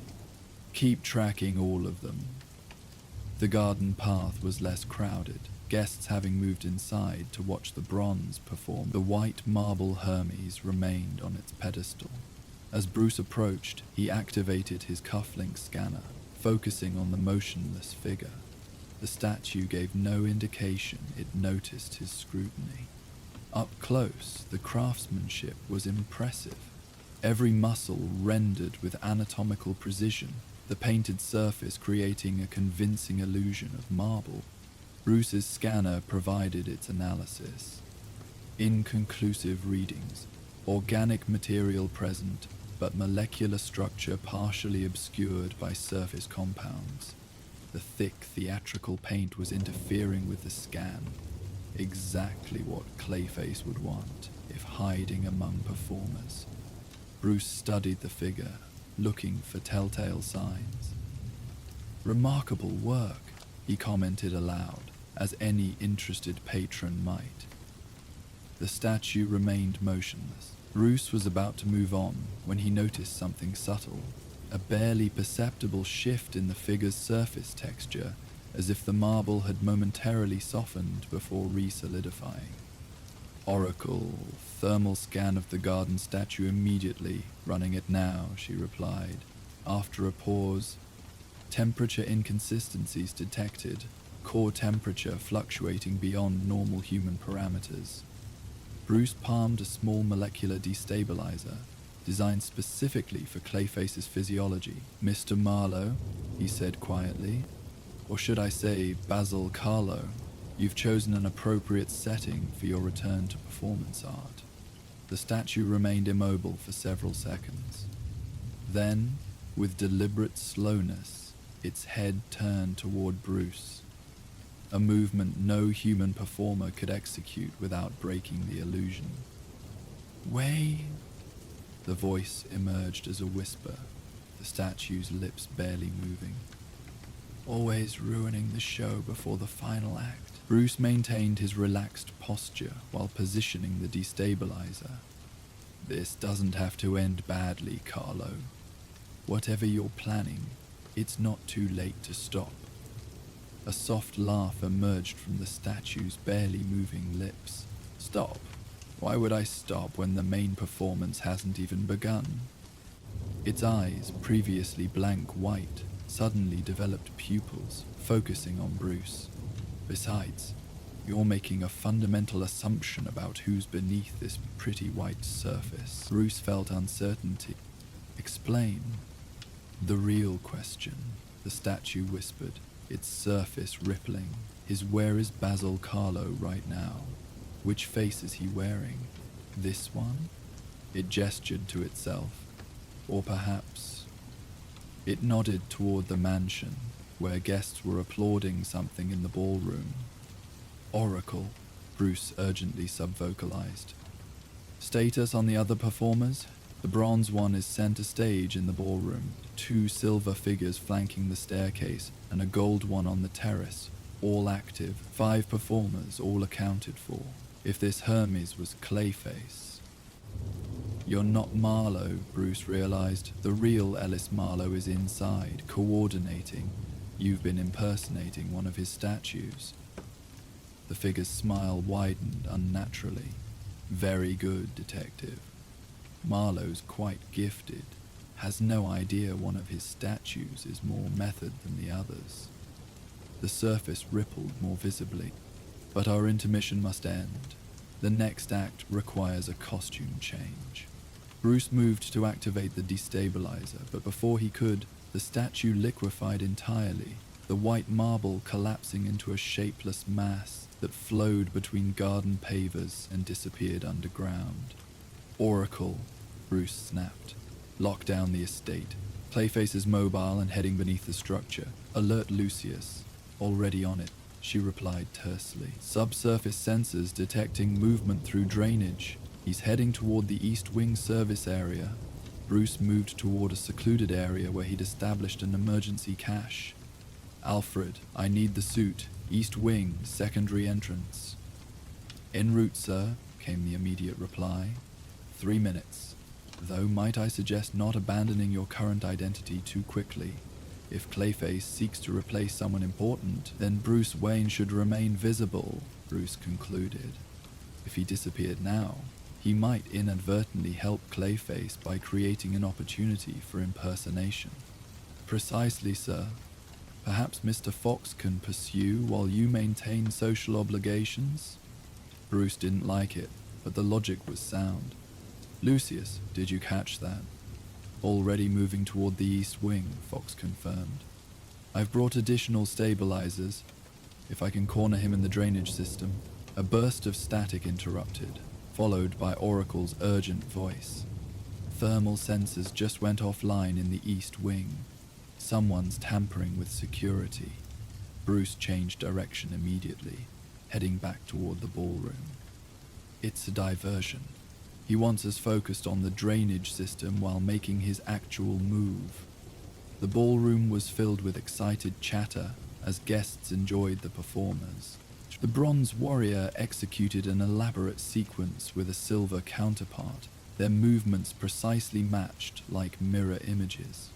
Bruce scanned the room with practiced efficiency, looking for anomalies, anyone behaving differently than expected, any guest who had appeared after being absent, any staff member showing unusual interest in high-profile attendees. His gaze settled on a figure near Mayor Gregorian, a young man in staff uniform offering champagne. Something about his movements caught Bruce's attention, a fluidity that seemed subtly wrong. Oracle, the server near the mayor. Can you get an ID? A brief pause. Facial recognition shows Emil Harker, verified staff member, but his schedule shows him assigned to the kitchen until midnight. He shouldn't be serving yet. That was enough. Bruce moved through the crowd, approaching the mayor's group with practiced social grace. As he drew closer, his cufflinks registered a molecular anomaly, subtle but distinct. "Mayor Gregorian," he called pleasantly, drawing her attention before she could accept a glass from the server. "I believe you promised me a policy discussion about the harbor." The server's eyes flicked toward Bruce, a flash of annoyance crossing his features before his professional mask reasserted itself. The mayor turned with a smile. "Bruce, I thought you were avoiding serious topics tonight." She gestured to the server. "But first, champagne?" "Actually," Bruce interjected smoothly, "they're serving a special vintage on the terrace for Foundation donors. Perhaps we could continue our conversation there." He placed himself between the mayor and the server, whose expression had hardened. Up close, Bruce could see minute imperfections in the man's skin, a slightly unnatural sheen invisible to casual observation. The mayor looked momentarily confused, but nodded, "Of course." As they turned to leave, Bruce deliberately brushed against the server's tray, causing champagne to splash across the man's hand. Most liquid ran off as expected, but where it made contact with skin, a barely perceptible reaction occurred, the surface briefly becoming tacky before re-solidifying. Their eyes met in a moment of recognition. The server, Clayface, knew he'd been identified. Bruce could see calculation happening behind those artificially human eyes, weighing options. "Oracle," Bruce said quietly as he guided the mayor away. "Target confirmed. Server in black uniform. Alert Lucius." "He's almost at your position," she replied, approaching from the eastern entrance. Bruce continued guiding the mayor toward the terrace, where additional security stood. Once she was safely among them, he turned back toward the ballroom, only to find the suspicious server had vanished. "Visual contact lost," he reported. "All units be advised. Clayface may be changing appearance." The performance in the center of the ballroom had reached its crescendo, the living statues forming a complex tableau as guests watched appreciatively. Perfect distraction for Clayface to move unseen, perhaps already adopting a new disguise. Lucius appeared at Bruce's side, his expression calm but alert. "No sign of our friend in the service corridors. He's definitely inside the main event now." Bruce nodded slightly. "He's after someone specific." The mayor was one attempt, but he backed off too easily when confronted. "A diversion within a diversion," Lucius suggested, "making us protect one target while he moves on his actual objective." A realization struck Bruce. The unmasking ceremony at midnight, when everyone removes their masks simultaneously. The perfect moment to reveal his true target, Lucius concluded. Whatever face he's wearing now, at midnight he'll shed it for his real performance. Bruce checked the time, 11:45. 15 minutes until Clayface's plan culminated. Not enough time to sweep every guest. "We need to delay the unmasking," he decided. "Oracle, can you trigger a minor security alert, something to postpone without causing panic?" "On it," she replied. How about a temporary power fluctuation? Perfect. Lucius, get your sensors to the main stage. If Clayface is planning something there, we need to know before it happens. As Lucius moved away, Bruce continued scanning the crowd, looking for any sign of the shapeshifter. Clayface was a performer at heart. He wouldn't be able to resist a dramatic reveal. Whatever he was planning, it would be theatrical, designed for maximum impact. The lights flickered briefly, causing a momentary murmur among the guests. The master of ceremonies tapped his microphone, announcing a slight delay to the midnight unmasking due to technical difficulties. Bruce used the distraction to circle the perimeter of the room, his enhanced cufflinks scanning continuously for molecular anomalies. Nothing. Either Clayface had found a way to mask his unique signature, or he had moved to another part of the estate entirely. Bruce's instincts told him the former was more likely. Basil Carlo would want to be present for the culmination of his performance. A new voice came through Bruce's earpiece. Young, female, uncertain. Mr. Wayne? This is Jesse Marlowe. I'm Ellis's assistant. Bruce maintained his casual demeanor while processing this unexpected communication. Go ahead, Ms. Marlowe. Something's wrong with one of our performers. The silver statue by the east staircase. He's not responding to direction cues and his positioning is all wrong for the finale. Bruce immediately altered his course, moving toward the eastern staircase while responding calmly. I'll check on it. Stay where you are. The magnificent staircase curved upward from the main ballroom, its marble steps lined with elaborate floral arrangements. Positioned halfway up, a silver figure stood in a warrior's pose, gleaming under the chandeliers. Unlike the other living statues, this one maintained perfect stillness, not even the subtle breathing movements that human performers couldn't suppress entirely. As Bruce approached, his molecular scanner registered a strong anomaly. This was definitely Clayface. But why position himself here, away from the main performance area, when the unmasking ceremony would take place on the central stage, unless the stage wasn't his target at all? Bruce surveyed the staircase's position within the estate layout, mentally mapping sight lines and access points. From this vantage point, the statue had clear views of both the main ballroom below and the private upper level where VIP guests had access to exclusive areas, including a secure room where several high prefectural attendees had stored valuable items upon arrival. Oracle, he subvocalized. Who has items stored in the secure room at the top of the east staircase? After a brief pause, 3 guests. Ambassador Chen, Governor Williams, and you, Bruce. Your watch case was placed there when you arrived. The watch case, specially designed by Lucius to contain emergency bat equipment disguised as luxury timepieces.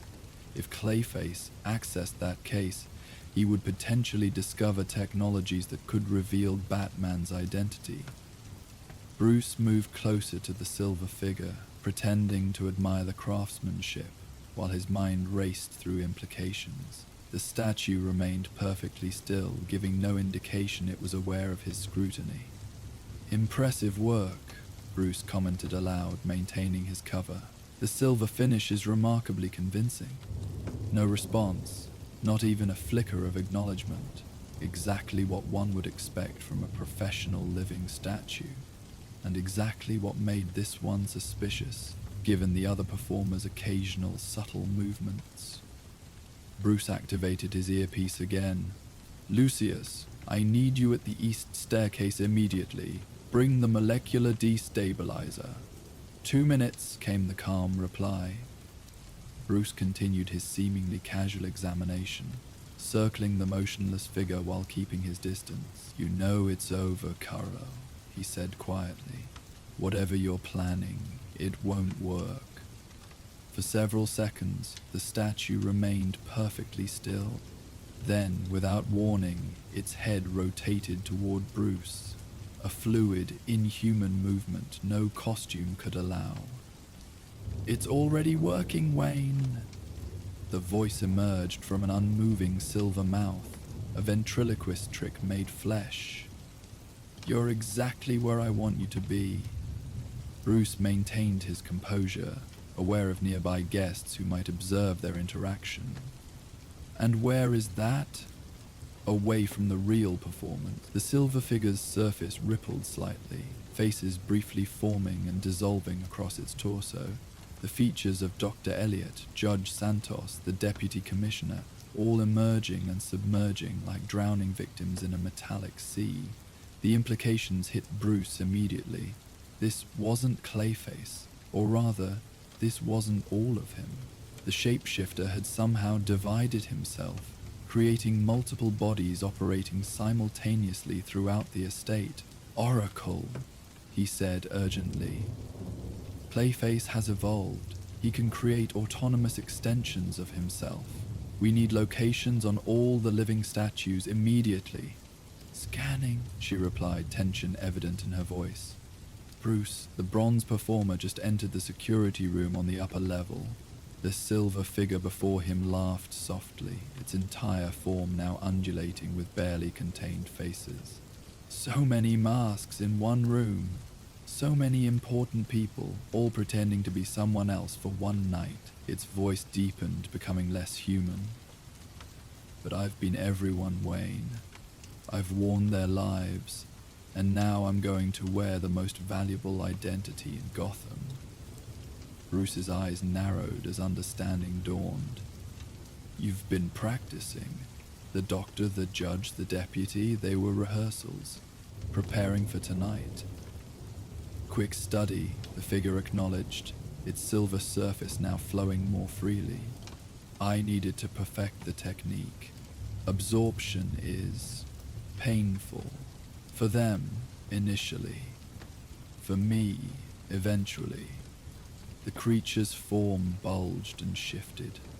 Their memories, their personalities, they don't go away completely.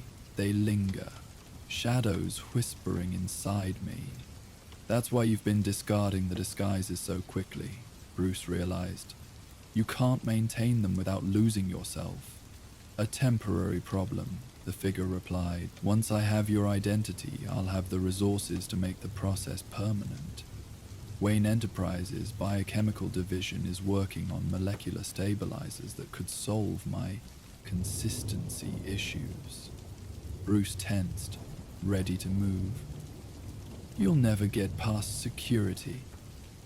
"I already have," came the smug reply. "While you've been chatting with this little piece of me, the rest of Clayface has been busy. The bronze statue is securing your special watch case. Quite the interesting collection for a mere playboy, by the way. The gold performer is currently disabling the final security systems, and in approximately 1 minute, when the clock strikes midnight, and everyone removes their masks." Bruce didn't wait to hear the rest. He activated his emergency signal, a specific frequency that would alert both Oracle and Alfred to implement countermeasures throughout the estate. The silver figure lunged forward, its humanoid shape dissolving into a flowing mass that attempted to envelop Bruce. He dodged with practiced agility, mindful of his surroundings. Civilians nearby, the need to maintain his public persona while defending himself. "Oracle, status," he demanded, as he narrowly avoided another attack. "Security systems compromised. The bronze statue has accessed the secure room. Lucius is 30 seconds out from your position." Guests had begun to notice the disturbance, some screaming as the silver figure abandoned all pretense of humanity, becoming a writhing column of protoplasm that pursued Bruce across the staircase landing. "Attention, everyone!" Bruce shouted, his voice carrying the authority that he usually kept concealed beneath his playboy mannerisms. "Security emergency. Please move calmly toward the main exits." The crowd responded to his command with surprising order, security personnel helping guide guests towards safety. Bruce continued evading Clayface's attacks, space, leading the creature away from civilians while watching for Lucius's arrival. From the upper level came the sound of breaking glass, the bronze aspect of Clayface presumably securing Bruce's watch case. If those devices were compromised, the connection to Batman would become dangerously apparent. Lucius Fox appeared at the bottom of the staircase, molecular destabilizer in hand. "Mr. Wayne down." Bruce dropped instantly as Lucius fired the device. A pulse of energy struck the silver mass, causing it to convulse violently. The shapeshifter howled, a sound simultaneously emerging from multiple locations throughout the estate as all aspects of Clayface reacted to the attack on their shared consciousness. The silver form began to lose cohesion, its surface hardening unevenly as the destabilizer disrupted its molecular structure. But even as it struggled, tendrils shot out toward Bruce with desperate speed. "It's all about faces with you," the creature gargled, its voice distorting. "The face you show the world, the face you hide behind your mask. But I've worn 1,000 faces, Wayne. I know which ones are real." A tendril grazed Bruce's cheek, leaving a burning sensation where it made contact. He felt a strange psychic pull, as if something were trying to extract thoughts directly from his mind. Lucius fired again, this time striking the central mass of the creature. The effect was immediate. The silver form collapsed into a puddle, momentarily incapacitated, but still dangerous. From throughout the estate came sounds of similar disruption as Clayface's other aspects reacted to the shared trauma. "The bronze one dropped the case," Oracle reported. "It's retreating through the ventilation system. The gold performer has completely liquefied on the terrace. They're attempting to reconverge." Bruce touched his cheek where the creature had made contact, feeling the lingering, burning sensation. Had Clayface managed to extract any information? How much had he learned in that brief moment of connection? "We need to contain it before it can reform," he told Lucius. "Once the pieces rejoin, it'll be stronger than ever." "I've got something for that," Lucius replied, retrieving a second device from his jacket. "Molecular containment field. If we can trap the primary mass, the autonomous extensions will be drawn back to it." Bruce nodded, already calculating the creature's likely escape route. The drainage system. All aspects will try to reach the lowest point in the building, where they can reconverge without interference. "The wine cellar," Lucius concluded. "It's directly above the main drainage junction." Bruce glanced toward the fleeing guests, making a split-second decision. Bruce Wayne needed to remain visible to ensure Clayface couldn't adopt his identity in the confusion. But Batman was needed to contain the threat before Clayface could escape with whatever knowledge he'd gleaned from that momentary connection. "Oracle," he sub-vocalized. "Emergency Protocol 16. "Confirmed," she replied immediately. "Alfred is entering the main ballroom now." Right on cue, Alfred Pennyworth appeared at the top of the staircase, immaculately dressed as always. "Master Bruce, thank goodness you're safe. The car is waiting at the east exit, for the benefit of any observers," Bruce responded with appropriate relief. "Alfred, what's happening? Some manner of attack, sir? Security is requesting all guests evacuate immediately while they handle the situation." Alfred's perfectly composed expression revealed nothing of the coordination happening behind the scenes. Bruce nodded, appearing appropriately concerned. "Of course. Lucius, are you coming?" "I need to check something in the security office first," Fox replied seamlessly, understanding the plan. "I'll meet you outside." This exchange, witnessed by several retreating guests, established both Bruce Wayne's departure and Lucius Fox's continued presence in the building, maintaining both their covers while allowing Bruce to transition to his other identity. The east exit led to a secluded service area where, months earlier, Bruce had established an emergency cache disguised as maintenance equipment. Within 40 seconds of entering, Batman emerged, immediately moving through hidden passages toward the wine cellar. Oracle, status on Clayface's components. All converging on the lower levels as predicted, she confirmed. 4 distinct masses detected moving through various systems, plumbing, ventilation, electrical conduits, all heading downward. Lucius is positioned at the cellar's main entrance with the containment device, Alfred added.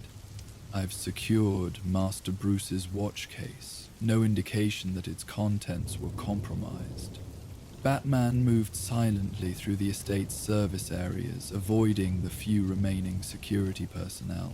The wine cellar was an expansive space beneath the main structure, its stone walls dating back to the original construction of the Kane estate a century earlier.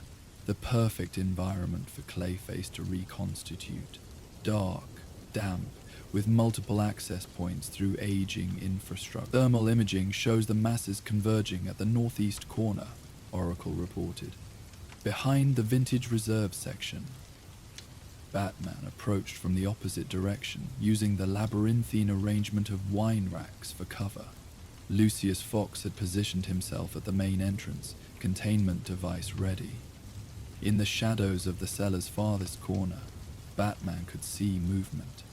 A churning, bubbling mass gradually growing as disparate portions of Clayface reunited. The creature was weakened from the molecular destabilization, its usual smooth transformations now jerky and incomplete. Faces formed and dissolved across its surface, some belonging to the gala's guests, others from deeper in Clayface's fractured memory. I see it, Batman subvocalized, beginning containment protocol. Be careful, Oracle warned. Thermal readings suggest it's still absorbing additional mass. The bronze component hasn't fully rejoined yet. Batman circled silently around the wine racks, placing specialized devices at strategic points. Each would generate a localized energy field, driving Clayface toward the center where Lucius's containment device would trap him.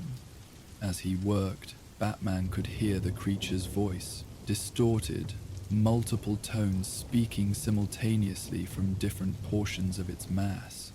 I almost had it, it gurgled, addressing no one in particular. So close to the perfect face, the perfect life. A tendril extended from the main mass, groping blindly across the stone floor. Wayne, his secrets, I touched them. Batman tensed, wondering exactly what Clayface had sensed during that momentary contact. Had he absorbed enough to make connections between Bruce Wayne and Batman? The creature's current confused state suggested not, but the risk remained. The final device in place, Batman signaled Lucius to prepare the containment field. Then he stepped deliberately into the open, drawing Clayface's attention. It's over, Carlo, he said, his voice the familiar growl of the bat. Your performance is finished. The creature's mass surged upward, forming a roughly humanoid shape with multiple faces emerging and submerging across its surface. Eyes of different colors and shapes fixed on Batman with recognition and hatred. Yeah! The voice was a chorus of stolen identities. Always you. Whenever I find a worthy role, a face that could finally bring me peace, you're there to rip it away. The faces you steal will never bring you peace, Batman replied, carefully positioning himself to draw the creature toward the containment zone. They only fragment you further. Liar! The shape lunged forward, tendrils whipping outward with surprising speed despite its weakened state. I touched Wayne's mind. I felt what he hides, the secrets, the darkness. I could have used it, become something, someone that matters. Batman dodged the attack while maintaining his position near the containment zone. Basil Carlo mattered, he counted. Before the accident, before the transformations, You were respected, talented. You don't need to steal others' identities to have worth. Carlo is gone, the creature roared, its form repeatedly attempting to stabilize into recognizable shapes. The doctor, the judge, the deputy, Bruce Wayne, all emerging briefly before dissolving back into the churning mass. Too many faces, too many lives. They never go away completely. They linger, whispering, a previously hidden portion of Clayface, the bronze component, suddenly dropped from the ceiling, attempting to engulf Batman from above. He rolled aside, leading both portions of the creature further into the containment zone. Now, Lucius, he commanded. Vox activated the device and energy fields sprang to life from the strategically placed emitters. Clayface shrieked as the fields drove its scattered mass inward, forcing the disparate components to converge. The creature fought desperately, tendrils smashing against the invisible barriers, only to be pushed further toward the center. No, not again. Not contained. Can't breathe. Can't change. The multiple voices grew more frantic as the mass was compressed into an increasingly smaller space. Batman watched with grim determination as the containment field completed its work, forcing all of Clayface into a specialized housing unit. The creature's final desperate attempts to maintain shape gradually subsided, leaving only a churning brown mass visible through the unit's transparent walls. Containment successful, Lucius confirmed, checking the device's readings. Molecular stability holding at 94%. He won't be escaping this time. Batman approached the container cautiously, studying the now subdued creature. Within the churning mass, faces still formed and dissolved, a visual representation of the fractured psyche trapped inside. Among them, occasionally, was the original face of Basil Carlo, emerging briefly before being subsumed by the multitude of stolen identities he'd accumulated. "We need to get him to a specialized containment facility," Batman said, "and contact Dr. Leland at Arkham. She might be able to help him stabilize psychologically, even if we can't completely reverse his physical condition." Lucius nodded, already making arrangements through his secure phone. The molecular stabilizers he mentioned, the ones Wayne Enterprises is developing, they might actually help him. Used properly, they could allow him to maintain a single form without disintegration. His original form, Batman specified. Basil Carlo deserves the chance to reclaim his own identity. As emergency response teams began arriving above, Batman stood silently watching the imprisoned shapeshifter. The faces continued their endless cycle of emergence and disillusion, a visual representation of the identity crisis that had driven Carlo to tonight's desperate attempt. "I'll make arrangements to have him transported to the secure wing at Arkham," Oracle confirmed through his cowl. "Dr. Leland is already reviewing his case file." "And Bruce Wayne?" Batman asked. "Safely away from the estate with Alfred," she replied. "His momentary heroics in helping evacuate guests is already generating positive press. No one seems to have made any connection to tonight's events beyond him being in the wrong place at the wrong time." Batman's gaze remained fixed on the containment unit. Mention touching Wayne's mind, sensing secrets. "We need to monitor him closely, ensure he didn't learn anything critical." "From what I can see in his current state," Lucius observed, "he's having trouble maintaining any coherent thought, let alone specific memories he might have absorbed. The fragmenting of his consciousness appears to be accelerating. All the more reason to get him proper treatment," Batman replied. "Beneath all those stolen faces, Basil Carlo is still there. A man who lost himself and doesn't know how to find his way back." As specialized units arrived to secure Clayface, Batman retreated to the shadows, preparing to make his exit before official responders could question his presence. The night's events had been contained, the immediate threat neutralized, but the encounter had left him with uncomfortable reflections about identity, performance, and the masks everyone wore. Later, as the Batmobile carried him silently back toward Wayne Manor, Alfred's voice came through the vehicle's communication system. "Quite the dramatic evening, sir. Though I must say your brief performance as a concerned citizen during the evacuation was most convincing. Perhaps there's hope for your social skills after all." Batman allowed himself the smallest hint of a smile. "I had a good teacher. Indeed, sir." A brief pause. "Dr. Leland has confirmed receipt of our patient. She seems cautiously optimistic about new treatment protocols, specifically designed to help Carlo distinguish between his core identity and the psychological residue of his transformations. Good. He deserves that chance. If I may make an observation, sir," Alfred continued, his tone thoughtful. "Tonight's encounter seems to have affected you rather personally." Batman was silent for a moment, watching Gotham's nighttime landscape pass outside the vehicle's windows. "Carlo lost himself in other people's identities," he finally replied. "Became so fragmented he couldn't remember who he really was beneath all the performances. A concerning parallel to certain other individuals who divide their time between multiple personas," Alfred suggested delicately. "The difference," Batman replied, "is purpose. Carlo transforms to escape himself, to become anyone but Basil Carlo. Everything I do, both identities, serves the same core mission." "A crucial distinction," Alfred agreed, "though perhaps tonight's events might warrant a brief period of reflection. Even the most disciplined performance artist occasionally needs to step out of character."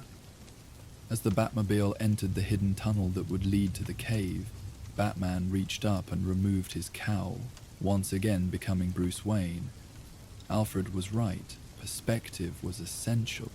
Unlike Clayface, who lost himself in his transformations, Bruce had spent years ensuring that both his identities remained anchored to core principles that never wavered, whether he wore a mask or not. The tunnel's darkness gave way to the familiar illumination of the Batcave, computers already displaying data from the evening's encounter. Bruce would analyze everything, ensure no loose ends remained, confirm that any knowledge Clayface might have gleaned during their brief contact remained fragmented and unusable. But perhaps, as Alfred suggested, that work could wait until morning. Tonight had been a reminder of the dangers of losing oneself in one's various faces. Sometimes, the most important identity was the one reflected not in others' perceptions, but in the quiet moments between performances. The face beneath all masks, known only to oneself and those few permitted to see it clearly. As the vehicle came to a stop on the cave's central platform, Bruce stepped out, neither fully the playboy nor the Dark Knight, but simply himself. And for tonight at least, that would be enough. As the final scene faded away, Basil Carlo stood motionless in the center of the abandoned theater. The masks of his countless victims lay scattered around him like fallen leaves, each one a memory, each one a life he had stolen. His clay form rippled with uncertainty as Batman's words echoed in his mind. "You don't have to be a monster, Carlo. There's still a man beneath the mud." The projector flickered off, plunging the theater into darkness. For the first time in years, Clayface felt something beyond rage and hunger, a hollow emptiness where his humanity once resided. He sank to his knees, his form dissolving into a shapeless mass as rain began to leak through the decaying ceiling. "Who am I?" he whispered to the empty theater, his voice a chorus of all those he had become. Who am I without the faces?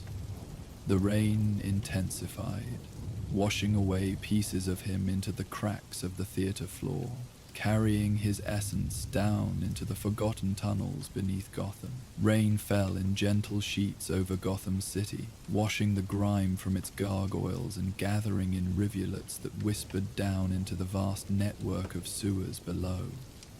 Batman stood motionless on a rooftop, the water streaming off his cape in silvery threads as he watched the scene unfold at Arkham Asylum's East Wing. Emergency lights cast pulsing red shadows across the grounds where guards hurried through the downpour, their shouts muffled by the steady drumming of rain. The containment chamber has been compromised, Oracle's voice came through his cowl, calm yet urgent. Clayface broke free during the electrical surge when lightning hit the main generator. Batman's eyes narrowed as he surveyed the chaos. Casualties? None reported, but the guards describe something unusual. They're saying Clayface didn't escape as one entity.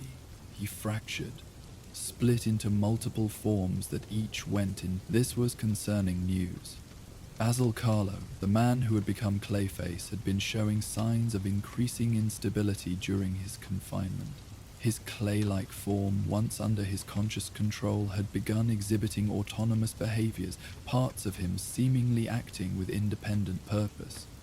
"Send me the security footage," Batman requested, already firing his grapnel toward the next building. The familiar sensation of weightlessness followed as he swung through Gotham's rain-washed canyons of steel and glass, heading toward the asylum's drainage outlets, where Clayface would most likely have fled. The footage arrived as he landed on a maintenance platform overlooking the main drainage channel. What he saw confirmed Oracle's report and deepened his concern. In the grainy night vision recording, Clayface's body appeared to be tearing itself apart, not in his usual tactical manner, but as if engaged in civil war. 4 distinct masses separated from the whole, each forming crude features before slithering away through different vents and drains. "Master Bruce?" Alfred's voice joined the communication.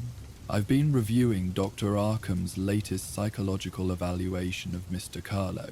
It seems our actor friend has been experiencing what the doctor terms identity fragmentation, his consciousness splintering into discrete emotional states, each with increasing autonomy." Batman crouched at the edge of the platform, studying the churning waters below. The rain had swollen the flow, carrying anything or anyone far into Gotham's labyrinthine sewer system. "Explain." "According to the report," Alfred continued, "Clayface's physical instability has begun to mirror psychological fragmentation. Dr. Arkham theorized that distinct emotional aspects of Carlo's personality were developing their own agency within his malleable form. Rage, sorrow, ambition, guilt, each finding physical expression in his clay body. Batman activated his cowl's spectral analysis, scanning the water for traces of Clayface's unique biochemical signature. "And now those fragments have physically separated." "Precisely, sir.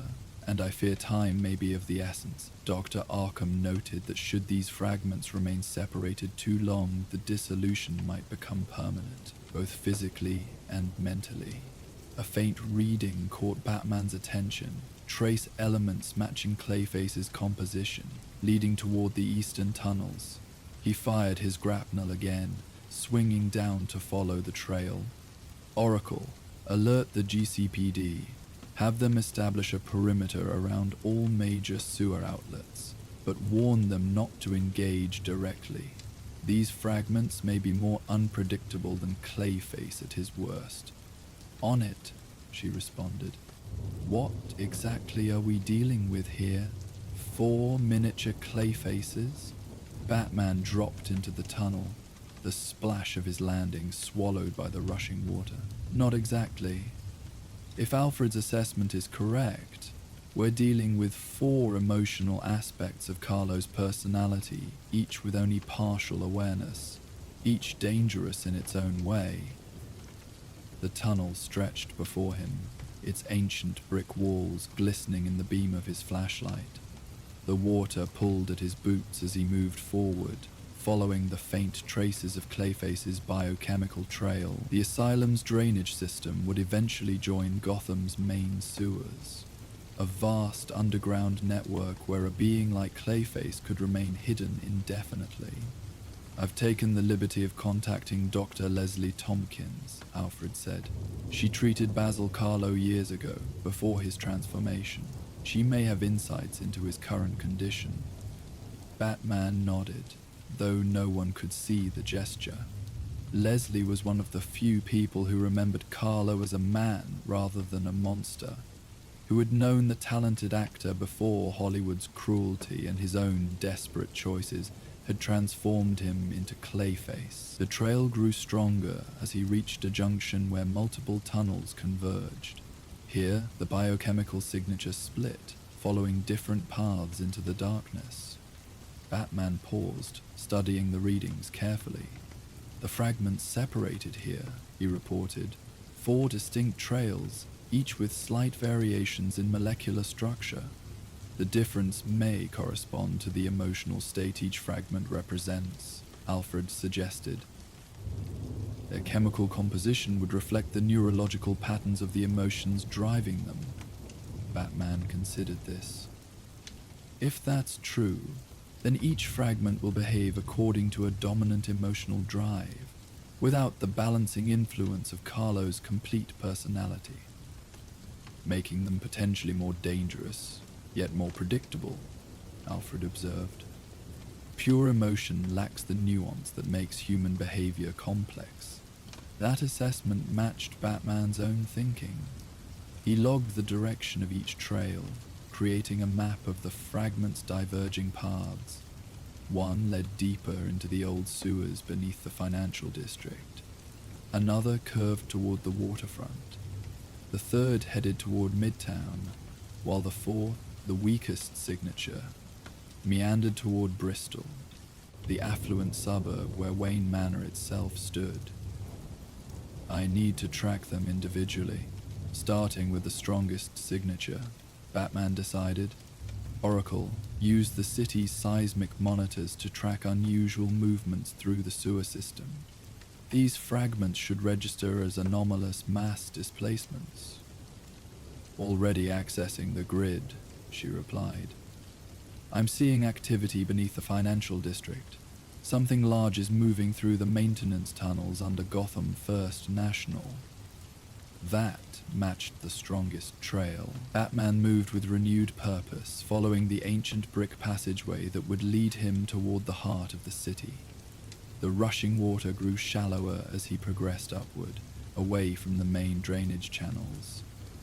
So, Alfred's voice had a note of discovery. I've been reviewing the asylum's records of Clayface's recent behavior. There's a pattern to the fragmentation Dr. Arkham observed. Each episode corresponded with significant emotional triggers. Mentions of his acting career, visitors from his past, news about former colleagues. He's been reliving his trauma, Batman said, understanding. And each emotional response has been strengthening the fragmentation. Yes, and the fragment beneath the financial district may be significant.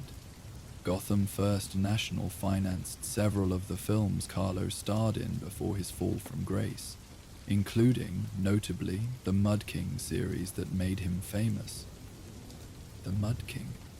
Batman remembered those films from his childhood. Gothic horror pictures where Carlo had played a tragic monster, a being of earth and clay who longed for humanity. Life had imitated art in the cruelest way possible when Carlo later transformed himself with experimental clay-based treatments, becoming the very monster he had once portrayed. The Rage Fragment, Batman concluded. It would be drawn to symbols of his past glory and subsequent rejection. The tunnel opened into a larger maintenance chamber beneath the bank. Here, the century-old brick gave way to modern concrete, with access ladders leading up to the utility level beneath the street. Batman's sensors indicated the Clayface signature had passed through recently, heading upward. Oracle, any unusual activity reported at Gotham First National. Security systems went offline 3 minutes ago, she confirmed. GCPD is responding, but they're reporting flooding in the lower levels. Not flooding, Clayface. Batman ascended the access ladder rapidly, emerging in a service corridor beneath the bank. The air here was different, thick with moisture and carrying a distinctive earthy scent he recognized immediately. Clayface had been here, recently. A distant crash echoed through the corridor, followed by the sound of tearing metal. Batman moved toward the sound, passing through a damaged security door that had been wrenched from its frame. Beyond lay the bank's main vault level, where water pooled on the marble floor and alarm lights flashed silently, their sirens disabled. The vault door itself, 3 feet of reinforced steel, lay crumpled against the far wall, as if it were aluminum foil. And inside, amidst safe deposit boxes torn from their housings, stood a figure that was only vaguely humanoid. This version of Clayface bore little resemblance to Basil Carlo's usual form. Where Carlo typically maintained a crude but recognizable human shape, this creature was a churning mass of clay, its surface rippling with constant motion like a stormy sea. Its only stable features were its eyes, glowing amber orbs filled with undiluted fury, and hands that ended in massive, blade-like protrusions. "Money!" the creature growled, its voice a deep rumble that seemed to emanate from everywhere and nowhere. "They took everything, my fame, my face, my future." It wasn't after the money, Batman realized. It was destroying it, ripping apart safe deposit boxes that likely contained financial records dating back decades, including the contracts and financial agreements that had bound Carlo to the studios that eventually discarded him. "Carlo," Batman said, keeping his voice steady as he stepped into the creature's field of vision. "This won't change what happened to you." The creature's head swiveled, those burning eyes fixing on Batman with focused hatred. "Not Carlo. Carlo was weak. Carlo begged. Carlo compromised." The clay mass surged higher, nearly touching the ceiling. "I am what they made. I am rage." It moved with surprising speed, a tsunami of clay rushing across the vault floor. Batman fired his grapnel upward, pulling himself to the ceiling as the rage fragment crashed against the wall beneath him with enough force to crack the reinforced concrete. "The fragment identifies as pure rage," Batman reported through his comms. No sign of Carlo's complete consciousness or memory. "Just as we feared," Alfred replied.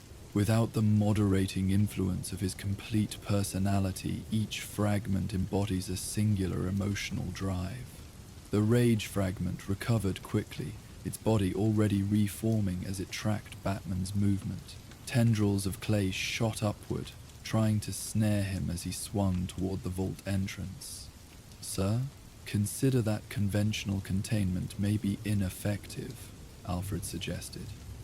"If this entity is pure rage, perhaps emotional countermeasures would be more effective than physical ones." Batman understood immediately. He couldn't fight this creature physically. It would only feed the rage driving it. Instead, he needed to address the emotion itself. Landing in the corridor outside the vault, Batman accessed his Cowl's database, quickly retrieving information about Basil Carlo's career. As the rage fragment pursued him, he began speaking in a calm, measured voice. "Your first role was in Midnight Shadows, 1993. A small part, but the critics noticed you. Carlo brings depth to what could have been a throwaway character, the Gotham Gazette wrote. The clay mass slowed fractionally, those burning eyes flickering with something beyond rage. Recognition, perhaps. Then came The Lighthouse Keeper in '95. Your first leading role? You were nominated for the Golden Palm. The fragment advance hesitated further, its form rippling as if conflicting currents moved within it. And The Mud King in '97. Your masterpiece. The role you were born to play. Stop! The creature's voice had changed, less rumble and more human. Those memories. They're not mine alone. They belong to Basil Carlo, Batman confirmed. All of him. Not just his rage, but his pride, his artistry, his humanity. The clay mass sank lower, spreading across the floor as if losing cohesion. I remember, but it's not complete. The others, they have the rest. Batman approached carefully, removing a specialized containment device from his utility belt. A small disc that would create an electromagnetic field tuned to stabilize Clayface's molecular structure. The other fragments of yourself. You need them to be whole again. No! The rage surged back, the clay rising up in deadly spikes. They are weak. I am strong. I am pure. You're incomplete, Batman countered, dodging the spikes with practiced agility. And you're dissolving. Without the others, you won't survive. This was true. Batman could see the molecular instability in the fragment's form. At the edges, the clay was losing cohesion, tiny particles separating and dissolving into the water on the floor. The fragment was literally falling apart. Look at yourself, Batman urged. You're only one aspect of Carlo. You need the others to maintain your form. The creature extended a pseudopod toward a broken security mirror on the wall, its amber eyes widening at its reflection.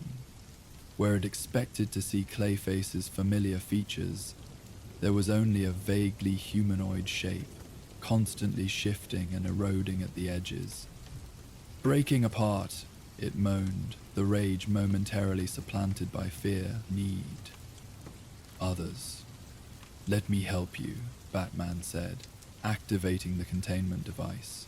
It emitted a soft blue field that enveloped the fragment, stabilizing its deteriorating structure. This will keep you intact until we can find the other fragments. The creature didn't resist as Batman expanded the field to fully contain it. Within the electromagnetic boundary, the clay settled into a more stable form, still recognizable as the rage aspect, but no longer actively disintegrating. Fragment secured, Batman reported. The containment field is holding, but it's temporary. We need to locate the others quickly. Tompkins has arrived at the cave, Alfred informed him. She's reviewing Carlo's medical history and has some rather illuminating insights about his condition. I'll bring this fragment to the auxiliary containment unit in the downtown cache, Batman decided. Meet me there with Leslie. The downtown cache was one of several hidden facilities Batman maintained throughout Gotham. Smaller versions of the Batcave equipped with essential technology and accessible through concealed entrances. This one was located beneath an abandoned subway station, accessible through maintenance tunnels connected to the sewer system. As Batman transported the contained rage fragment through the sewers, he monitored the degradation of its molecular structure. Even with the stabilizing field, the separation from the other fragments was causing accelerated deterioration. Time was indeed running out. Dr. Leslie Tompkins was waiting at the cache when Batman arrived, her practical medical coat incongruous against the advanced technology of the facility. Alfred stood beside her, his expression grave as they watched Batman secure the fragment in a larger containment unit.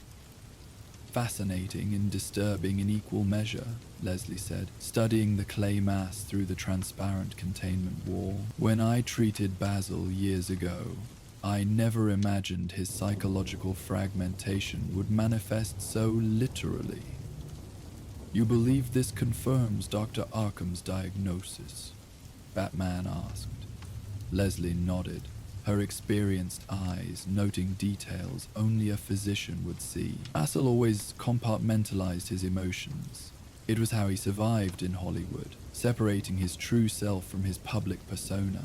When the experimental treatments transformed his body into malleable clay, that psychological pattern became a physical reality.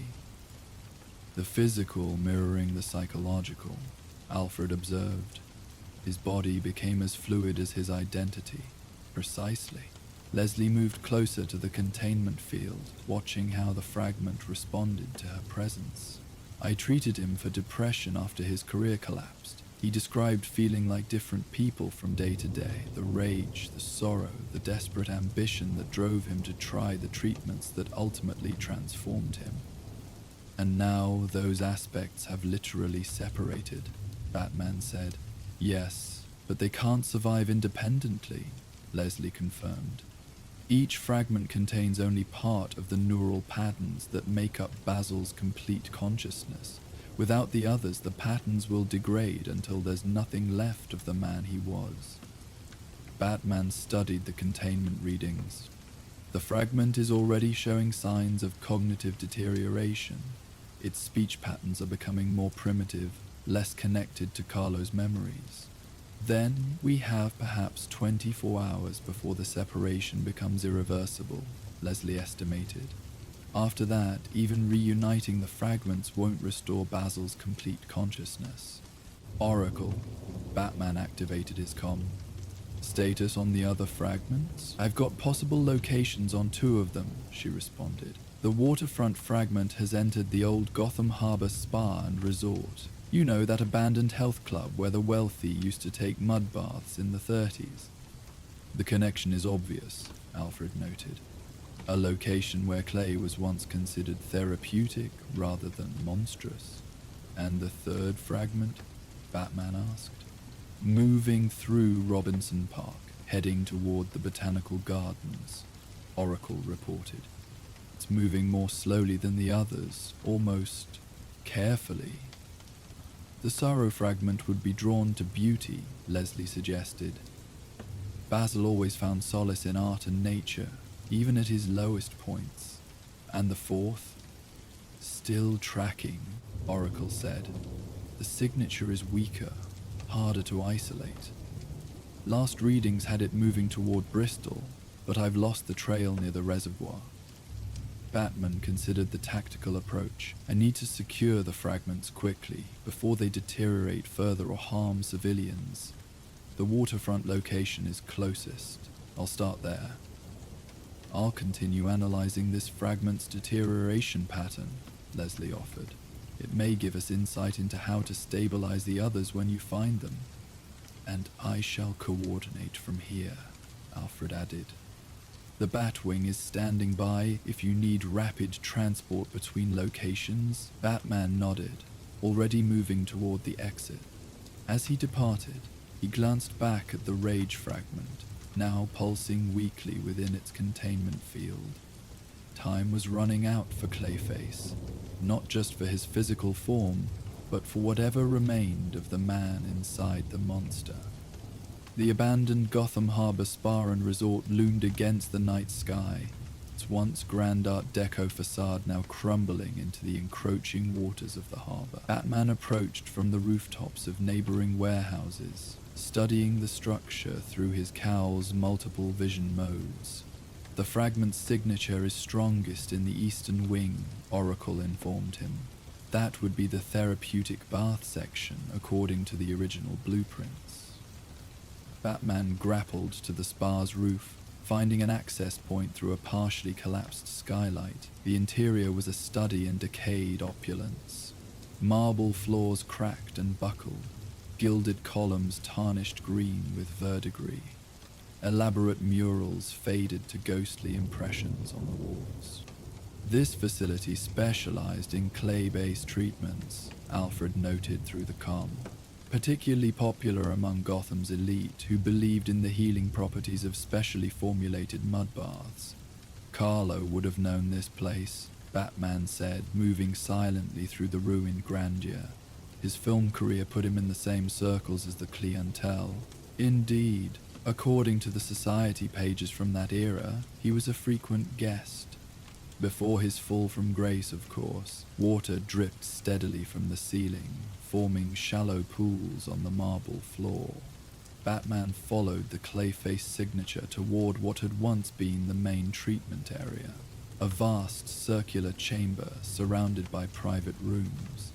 Moonlight filtered through broken skylights, casting strange patterns across the space. As he entered the main chamber, Batman immediately spotted the Clayface fragment. Unlike the rage aspect, this one had formed a more recognizable shape, a slumped, humanoid figure sitting at the edge of what had once been the central therapeutic pool. Its clay surface was smoother, less turbulent, and its color was a deeper, sadder brown. It was weeping. The sound was unmistakable, a soft, rhythmic sobbing that echoed through the empty chamber. As the clay figure cried, parts of its body would liquefy, dripping into the pool before being reabsorbed. It hadn't noticed Batman's arrival, lost in its sorrow. "The second fragment," Batman whispered into his comm. "This appears to be the embodiment of Carlo's sorrow." "Approach with caution, sir," Alfred advised. "Grief can be as destructive as rage in its way." Batman stepped forward deliberately, making just enough noise to alert the fragment to his presence without startling it. The clay figure's head turned slowly, revealing features that more closely resembled Basil Carlo than the rage fragment had. Same broad forehead and strong jaw, but with exaggerated expressions of melancholy. "Batman," it said, its voice a hollow echo of Carlo's rich actor's tone. "Have you come to witness what remains of me, the sorrow that outlived the man?" "I've come to help you, Carlo," Batman replied, moving closer with measured steps. The fragment smiled sadly. "Carlo. Yes, I was him once, or part of him, the part that felt every rejection, every cruel review, every betrayal." It gestured at the ruined spa around them. "I used to come here, you know, when I was still human, seeking healing for my body while my soul drowned in despair." "You're deteriorating," Batman observed, noting the same molecular instability he'd seen in the rage fragment. "Without the other parts of yourself, you can't maintain cohesion." "Is that such a terrible fate?" the fragment asked, watching as more of its substance dripped away. "To finally dissolve? To end the sorrow that has defined me for so long?" "That's not all that defines you," Batman countered, removing another containment device from his belt. "You're more than your sorrow, Carlo. The other fragments, your rage, your ambition, even your guilt, they're all parts of a whole person." The fragment's features shifted, momentarily showing a flicker of Carlo's true face, the man beneath the monster. "I remember them distantly, like characters I once played." It looked down at its dissolving hands. "But why reunite? What life awaits Clayface but more suffering?" "A chance," Batman said simply. "Not guaranteed happiness, but a chance at wholeness again. The choice to be more than the sum of your fragmented emotions." The Sorrow Fragment considered this, its form momentarily stabilizing as a new thought displaced its endless grief. "The others, have you found them?" "One, the rage. It's safe, but deteriorating like you are. We need to find the others quickly." "Ambition," the fragment said softly. "It would seek beauty. It could reshape. Control. Something to perfect." Its features shifted again, struggling to maintain form as memories surfaced. And guilt. My guilt. It hides in darkness, away from judging eyes. Batman activated the containment device, creating another stabilizing field. This will help you maintain cohesion until we can reunite all the fragments. To his surprise, the Sorrow Fragment moved willingly into the field, seeming almost relieved as the energy boundary stabilized its dissolving form. "Oh, strange," it murmured. "I feel less alone within these limits." "Connection creates stability," Batman observed. "Even artificial connection."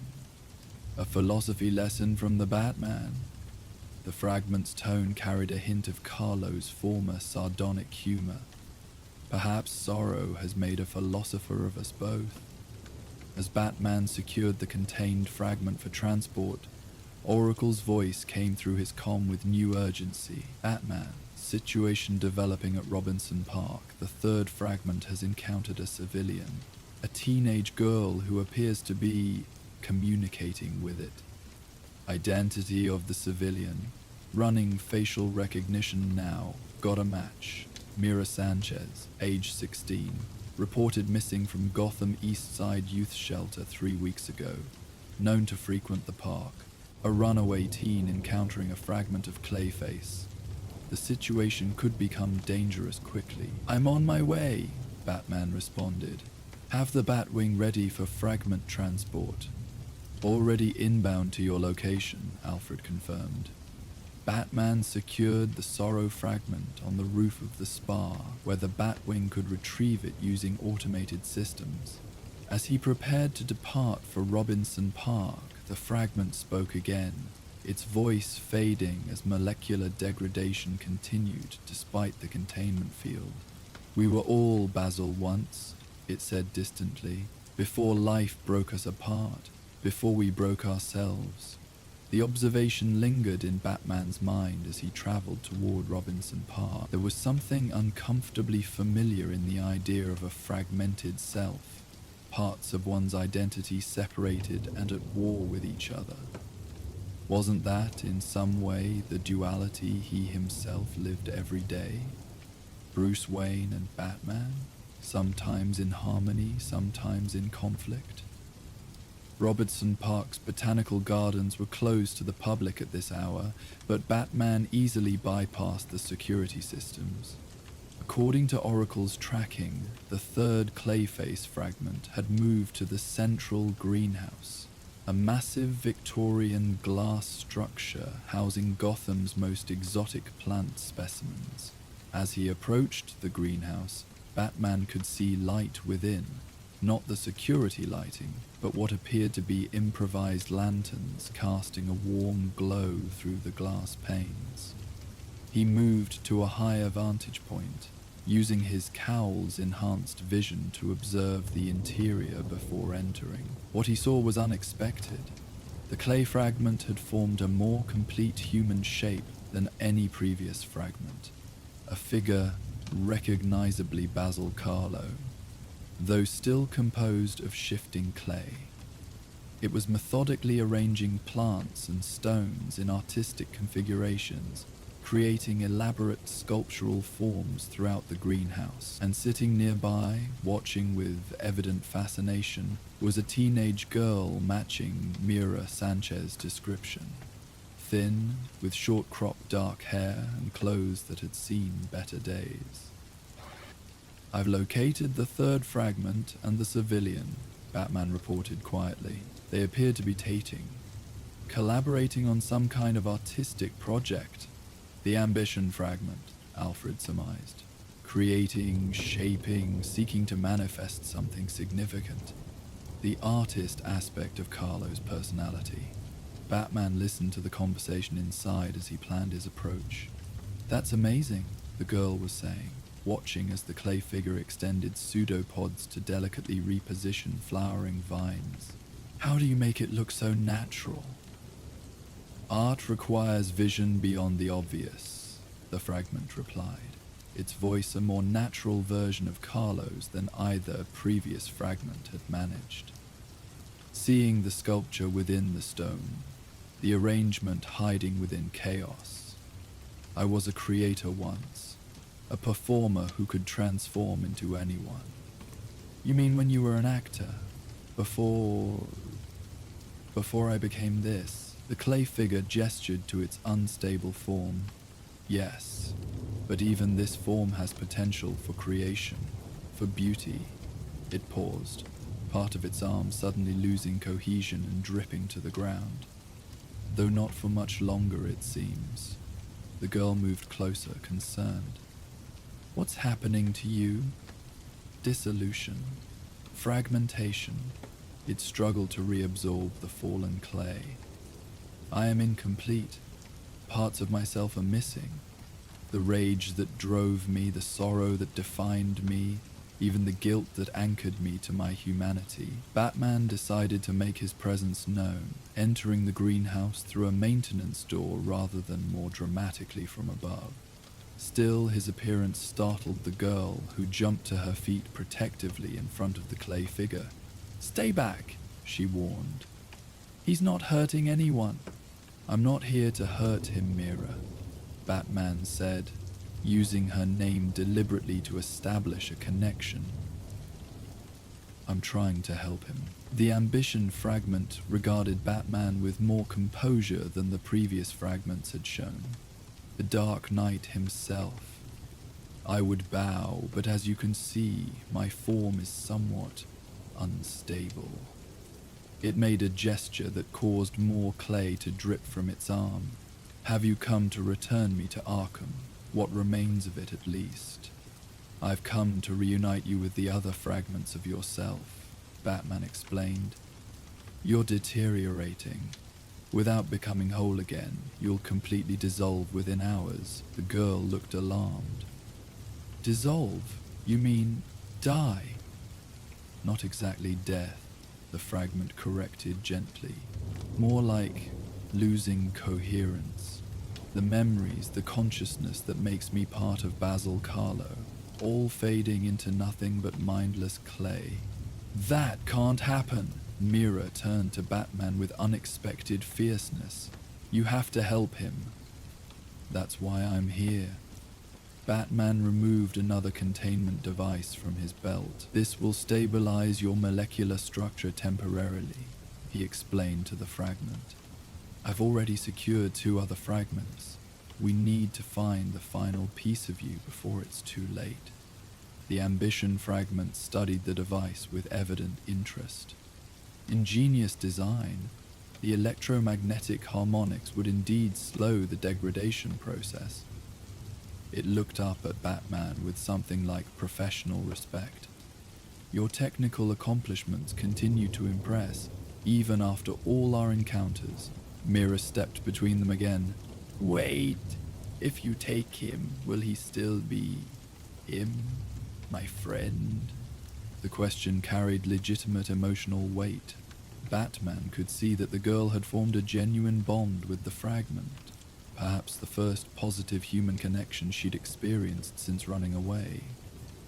"The complete Clayface will contain all aspects of himself, including this one," Batman explained carefully, "but they'll be integrated, not separate personalities. Your friend is only one facet of a whole person, a person who's done terrible things," Myra said quietly. "Mira told me about his past, the people he's hurt." "Yes," the fragment acknowledged, "though that burden lies most heavily with my missing piece, the guilt that remembers every wrong I've committed." It turned to the girl with genuine affection. "Mira, Batman is right. I cannot survive like this, and the part of me you've befriended deserves to rejoin the whole. Perhaps the complete Basil will remember your kindness." The girl's shoulders slumped, but she nodded. "Promise you'll try to help him, not just lock him away again?" Batman met her gaze directly. "I promise to try." The Ambition Fragment moved willingly into the containment field, its form stabilizing as the energy boundary took effect. My creative endeavors must pause, it seems, though perhaps there's art even in reunification. With the third fragment secured, Batman turned to the issue of Mira herself. You can't stay here, he told her. The botanical gardens have security patrols. I know all their schedules, she said with the practiced confidence of a long-term runaway. Where else am I supposed to go, not back to that shelter? What about Dr. Leslie Tompkins' clinic? She has a youth program. Mira's expression showed recognition. The doctor lady who doesn't ask questions? I've heard of her, but why would she take me in? Because I'll ask her to, Batman said simply, and because you've shown compassion to someone most people would fear. The girl considered this, then nodded cautiously. I'll check it out. No promises. Fair enough. Batman activated his comm. Oracle, contact Leslie. Tell her she'll have a new patient for her youth program. He turned back to Mira. There's a clinic van that stops at the park entrance every night at 11 p.m. Tell them Batman sent you. As the Batwing arrived to transport the contained fragment, Batman prepared to continue his search for the final piece of Clayface.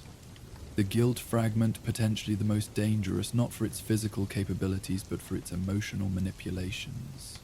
Oracle, status on the fourth fragment? Finally got a solid reading, she replied. It's near Bristol, as we suspected, specifically at Gotham Cemetery. The location sent a chill through Batman that had nothing to do with the night air. Gotham Cemetery was where Thomas and Martha Wayne were buried. If the Guilt Fragment had gone there specifically... Sir? Alfred's voice carried unmistakable concern. If this fragment represents Carlo's guilt, it may attempt to manipulate through emotional triggers, personal ones. I'm aware of the risk, Batman responded, already moving toward the Batwing for rapid transport. Have the auxiliary chamber prepared for all 4 fragments. We'll need to attempt reunification as soon as possible. As the Batwing carried him toward Bristol, Batman reflected on what he'd observed in the 3 fragments so far. Each contained elements of Basil Carlo's complete personality, yet each was dangerously incomplete, lacking the balance that made a whole person functional. The rage without compassion, the sorrow without hope, the ambition without restraint, and now the guilt. Perhaps the most human aspect, yet potentially the most dangerous, when isolated from forgiveness or redemption. Gotham Cemetery was shrouded in fog as Batman approached, the moonlight creating ghostly halos around the ancient monuments and mausoleums. He moved silently among the graves, following the faint biochemical signature that indicated Clayface's presence. The trail led him inevitably towards the Wayne family plot, a simple but elegant area marked by tasteful monuments rather than ostentatious displays of wealth. Even from a distance, Batman could see that something was wrong. The familiar headstones of his parents seemed to be moving, shifting in the moonlight. As he drew closer, the illusion became clear. The Guilt Fragment of Clayface had formed itself into the gravestones themselves, creating a perfect replica of the Wayne monuments while extending tendrils through the surrounding earth. It was a defensive posture, Batman realized, hiding as the very symbols that would most affect him emotionally. I know you're there, Carlo, Batman said, stopping at the edge of the family plot. This form won't protect you. For a moment, nothing happened. Then, slowly, the false monuments began to shift, clay flowing upward to form a hunched, hooded figure that resembled the classic portrayal of death, a psychological choice that spoke volumes about this fragment's self-perception. No, the figure agreed, its voice barely above a whisper. Nothing protects from guilt. You know this better than most. The use of his name was a calculated attack, revealing that this fragment retained Clayface's knowledge of Batman's identity. You're deteriorating faster than the others, Batman observed, noting the extreme molecular instability in the fragment's form. Guilt is consuming you from within. As it should, the fragment replied. Do you know why I came here, to these graves? Because I understand your guilt, your loss. Mine is different. I created my own monsters, chose my own damnation, but guilt itself is universal. As it spoke, the clay began to flow and reshape, forming two human figures rising from the ground, perfect replicas of Thomas and Martha Wayne as they appeared in life. Your greatest failure, the fragment whispered as the clay simulacra stepped forward. The moment that defined you, just as my failures defined me. Batman remained still, refusing to let the psychological manipulation affect him visibly. These are just shapes, Carlo. Clay and memories, nothing more. Are they? The fragment's voice came from everywhere and nowhere as its consciousness seemed to spread through all the clay forms. Memories have power. Guilt gives them weight. Your parents died because you wanted to see a movie. I became a monster because I wanted to be famous again. Different paths, same destination. Endless guilt. The clay figures of Thomas and Martha Wayne approached Batman, their features perfectly rendered down to the smallest detail, a testament to Clayface's artistic control, even in this fragmented state. We're not disappointed, son, the Thomas replica said in a flawless imitation of a voice Batman could barely remember. We're proud of what you've become. This isn't the life we wanted for you. The Martha figure added, reaching out a clay hand toward Batman's face. Always fighting, always alone. Batman stepped back, avoiding the touch. Enough, Carlo. These manipulations won't work. Aren't they working already? The fragment's voice asked as the clay figures continued their approach. Your heart rate has increased. Your muscles are tensing. Not from fear of me, but from fear of forgiveness you don't believe you deserve. The observation struck uncomfortably close to truth. Batman activated his cow's biochemical scanner, analyzing the fragment's deteriorating structure. Your molecular cohesion is failing rapidly. Without reuniting with the other fragments, you'll be gone within an hour. Perhaps that's justice, the Guilt Fragment said as its hooded form began to sink back into the earth. The death of guilt. Freedom through disintegration. It's not freedom, Batman countered. It's erasure. You won't be absolved. You'll simply cease to exist. Is that really what you want? To disappear rather than face your actions? The clay figures of his parents froze, their features suddenly less distinct as the fragment's control wavered. What alternative exists? Return to Arkham? Continue this half-life as neither man nor monster? Reunification, Batman said, removing the final containment device, becoming whole again, confronting your guilt as part of a complete consciousness, not isolated from all other aspects of yourself.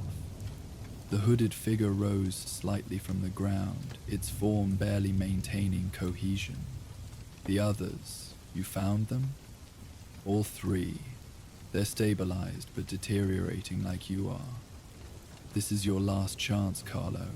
Not for redemption, that would be a false promise, but for wholeness, for the possibility of change. The clay figures of Thomas and Martha Wayne melted back into formless mass as the fragment considered Batman's words.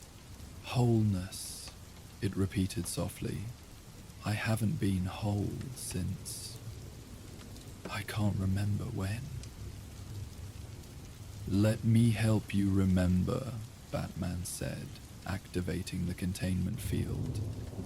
For a moment the fragment seemed to resist, the clay pulling away from the energy boundary. Then, with what seemed like resignation, It allowed itself to flow into the containment device, its form stabilizing into the hooded figure once more. "Your guilt is part of you," Batman said as he secured the final fragment. "But it doesn't have to define you completely." That's true for both of us. With all 4 fragments contained and stabilized, Batman returned to the downtown cache where Alfred and Dr. Tompkins waited, with the specialized equipment needed for attempted reunification. The auxiliary chamber had been transformed into a makeshift laboratory, with the 3 previously captured fragments held in a triangular arrangement around a central platform. "The molecular deterioration has accelerated in all fragments," Leslie reported as Batman added the 4th container to the arrangement. "We have perhaps 20 minutes before neural cohesion becomes impossible." Alfred gestured to a modified version of the containment technology.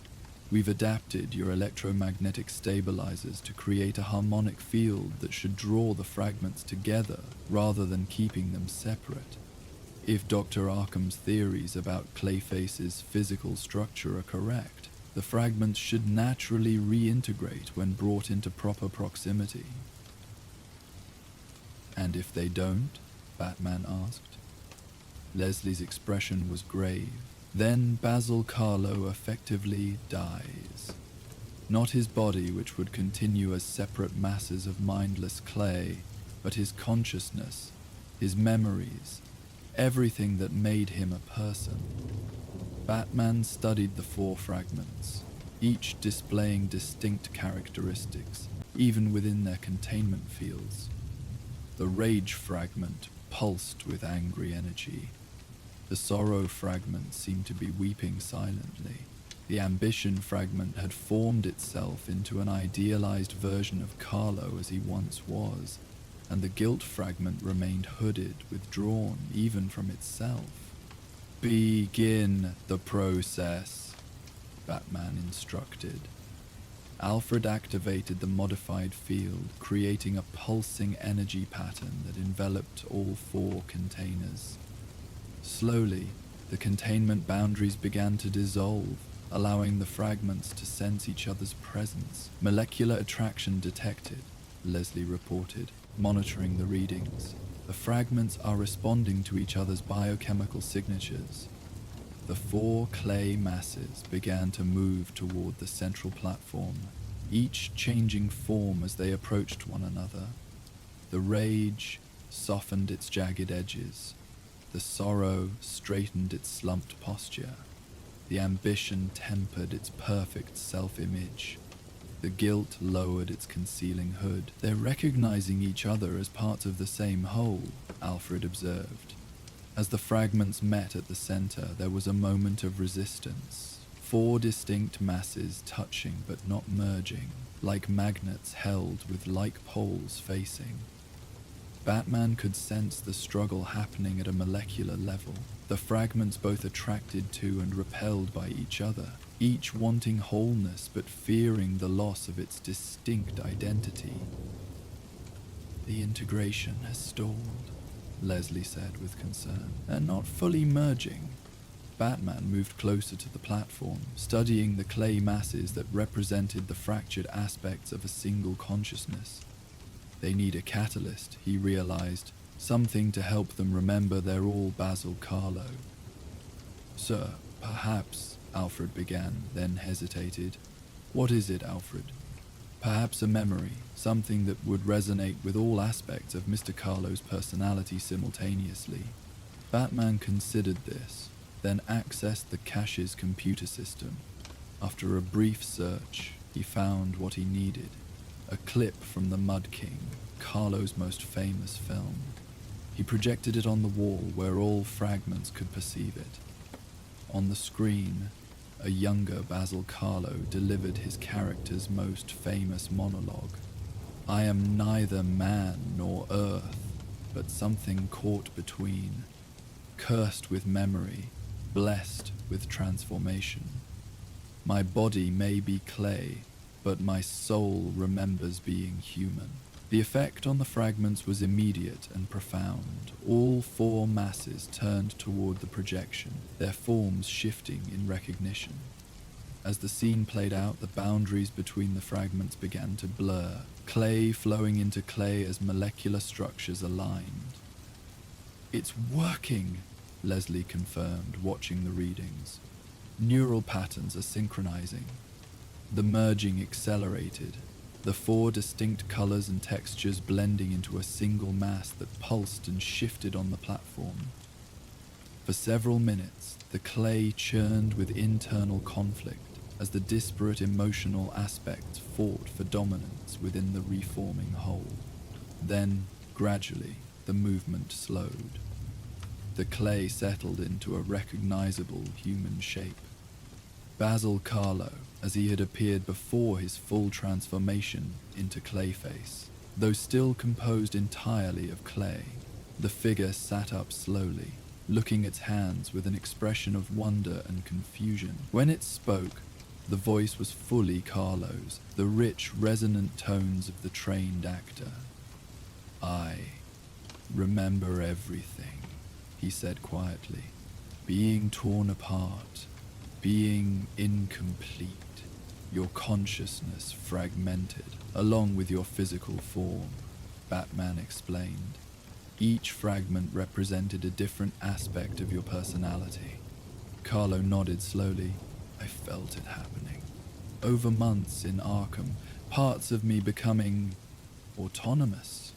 Thoughts that didn't seem like my own." He looked up at Batman with clearer eyes than Clayface had shown in years. "Why help me? After everything I've done?" "Everyone deserves a chance at wholeness," Batman said simply. "Even you, Carlo." Leslie stepped forward, medical scanner in hand. "Your molecular structure has stabilized, but you'll need ongoing treatment to maintain cohesion. The fragmentation could recur if not properly managed." "Treatment, not just containment?" Carlo asked with cautious hope. "That depends on you," Batman replied. "On which aspects of yourself you allow to dominate. The rage, the sorrow, the ambition, or the guilt, or whether you can integrate them into something more balanced." Carlo looked down at his clay hands again, watching as he controlled their shape with deliberate thought. "When I was in pieces, each fragment thought it was the real me. The rage believed itself to be my true self. So did the sorrow, the ambition, the guilt." He looked up at Batman with sudden insight. "Is that what it's like for you? Different selves competing for control?" The question was unexpectedly perceptive, touching on something Batman rarely acknowledged, even to himself. The complex relationship between Bruce Wayne and the Bat, between vengeance and justice, between the traumatized child and the disciplined vigilante. "In some ways," Batman acknowledged, "we all contain multitudes, Carlo. The difference is whether those parts work together or against each other." Clayface nodded slowly, understanding in his eyes. "I met a girl while I was fragmented, the ambition piece of me. She saw something worth saving." He looked at his hands again, watching as they shifted between human fingers and formless clay. Maybe she was right. "Mira is safe," Batman told him. "At Dr. Tompkins' clinic." "Good. That's good." Carlo's form rippled slightly, as if different emotions were causing physical reactions within the clay. "What happens now? Back to Arkham?" "For now," Batman confirmed, "but with a modified treatment plan. Dr. Arkham's notes suggested possibilities for stabilizing your condition that were never implemented." "And you'll check on my progress?" There was vulnerability in the question, the former actor seeking some connection, some acknowledgement of shared humanity. "I will," Batman promised. As arrangements were made to transport the reunified Clayface back to Arkham, Batman found himself reflecting on the parallel Carlo had drawn between them. Different selves competing for control. Wasn't that the struggle he faced daily? The angry child who lost his parents, seeking vengeance, the determined man seeking justice, the public face and the shadow self, Perhaps Alfred sensed his thoughts. As they watched Clayface being secured for transport, the butler spoke quietly, rather illuminating, seeing a personality literally fragmented, isn't it, sir? You think there's a lesson there, Alfred? Only that wholeness doesn't require perfection, merely acknowledgement and acceptance of all our aspects, even those we might prefer to deny. Alfred's knowing eyes met Batman's. Integration rather than segregation. Batman nodded thoughtfully. As dawn approached, casting pale light through the cache's concealed windows, he watched Clayface being loaded into a secure vehicle. The clay figure was calm now, his form stable, his eyes clear with a self-awareness that had been missing for years. We're all fragmented in our way, Batman said quietly, all struggling to be whole. Indeed, sir, Alfred agreed. The difference, perhaps, is that some of us have help in putting the pieces back together. As the transport departed, Batman remained standing in the growing daylight, considering the night's events and the unexpected connections they had revealed. In helping reunite the shattered aspects of Clayface, he had glimpsed something about his own divided nature. Not a weakness to be overcome, but a complexity to be understood and integrated. The cowl and cape, the boardroom suit, the playboy facade, the orphaned child, all pieces of a whole person, sometimes in conflict, but ultimately part of a single self striving for balance. Like Clayface's fragments, each had strengths and weaknesses when isolated, but found their proper purpose only when working together. With this thought, Batman prepared to return to Wayne Manor as the new day fully dawned over Gotham. The city was quiet now, its shadows retreating before the morning light. For a few hours at least, both Bruce Wayne and Batman could rest, integrated in the peace of dreamless sleep, whole, if not perfect, and accepting of both the darkness and the light within. As weeks passed following Clayface's reintegration, Batman maintained his promise, visiting Arkham regularly to monitor Basil Karlo's treatment progress. The modified protocols developed by Dr. Arkham showed promising results. Clayface's molecular structure had stabilized, the fragmentation tendencies diminishing with each passing day. More remarkably, Carlo himself displayed a level of lucidity and self-awareness that had been absent for years.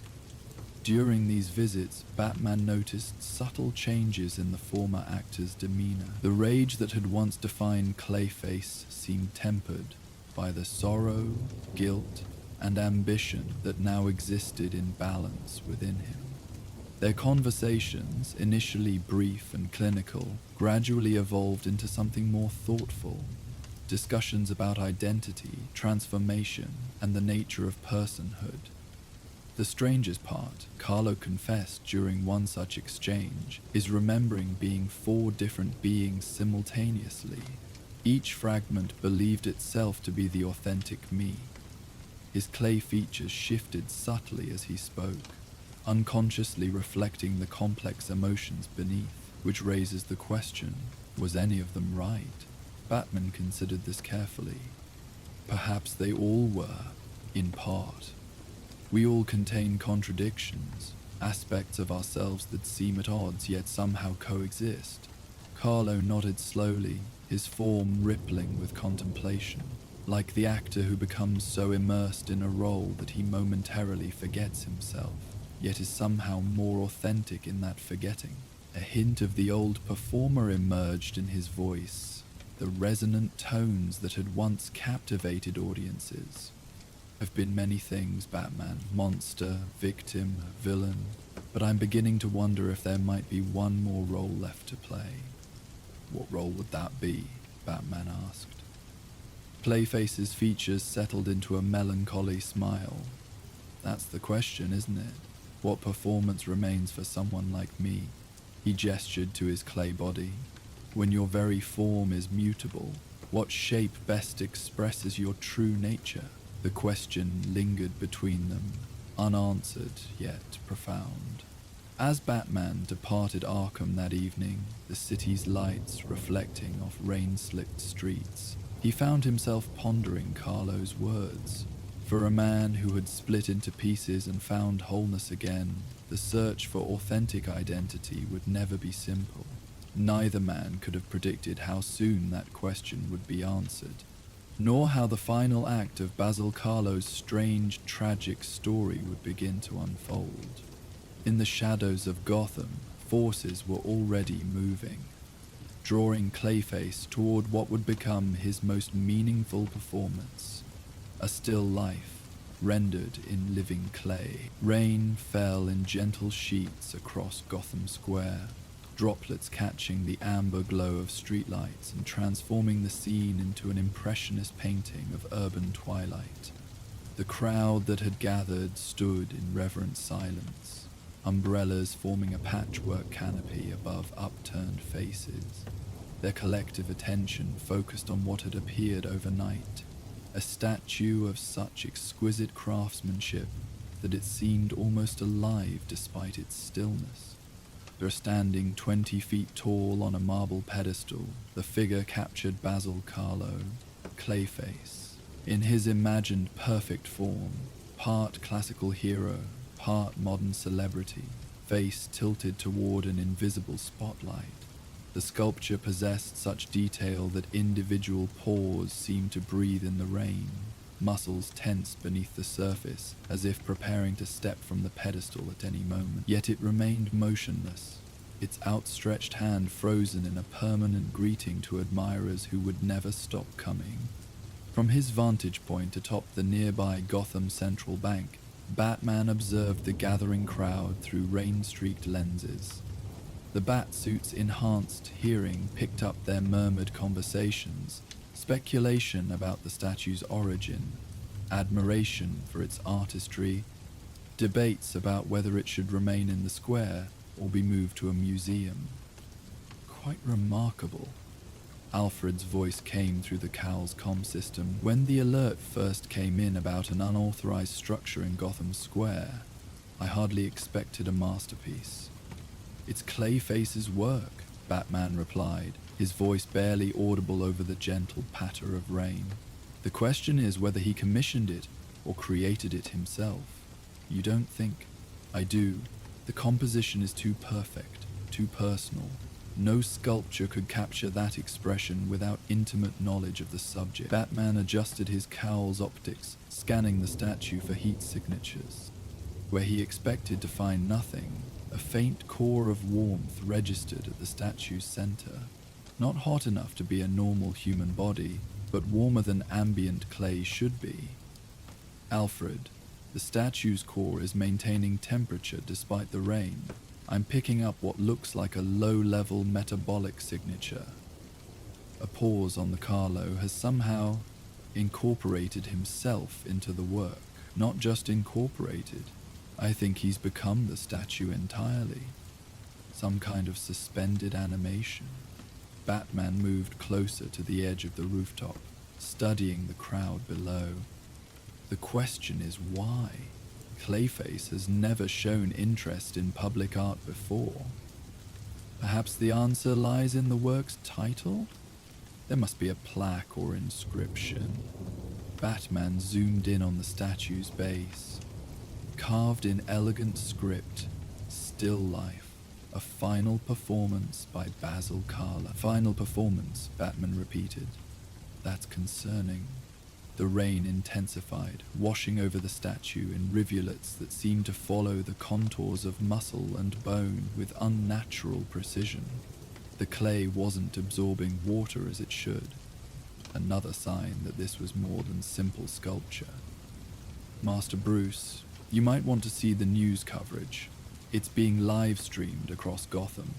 Batman's cowl display activated, showing a GCN reporter standing before the statue, microphone clutched against the rain. Behind her, the growing crowd had begun laying flowers at the statue's base. What art critics are already calling the most significant public art installation in Gotham's history, the reporter was saying. Sources close to the actor-turned-villain reveal that Basil Carlo had been diagnosed with a terminal degradation of his clay form. Speculation suggests this statue might be his attempt to preserve himself in a final, perfect form before his body failed completely. Batman frowned. That's new information. Did we have any intelligence about Clayface's condition deteriorating? None, Alfred confirmed, though he has been unusually quiet for the past 6 months.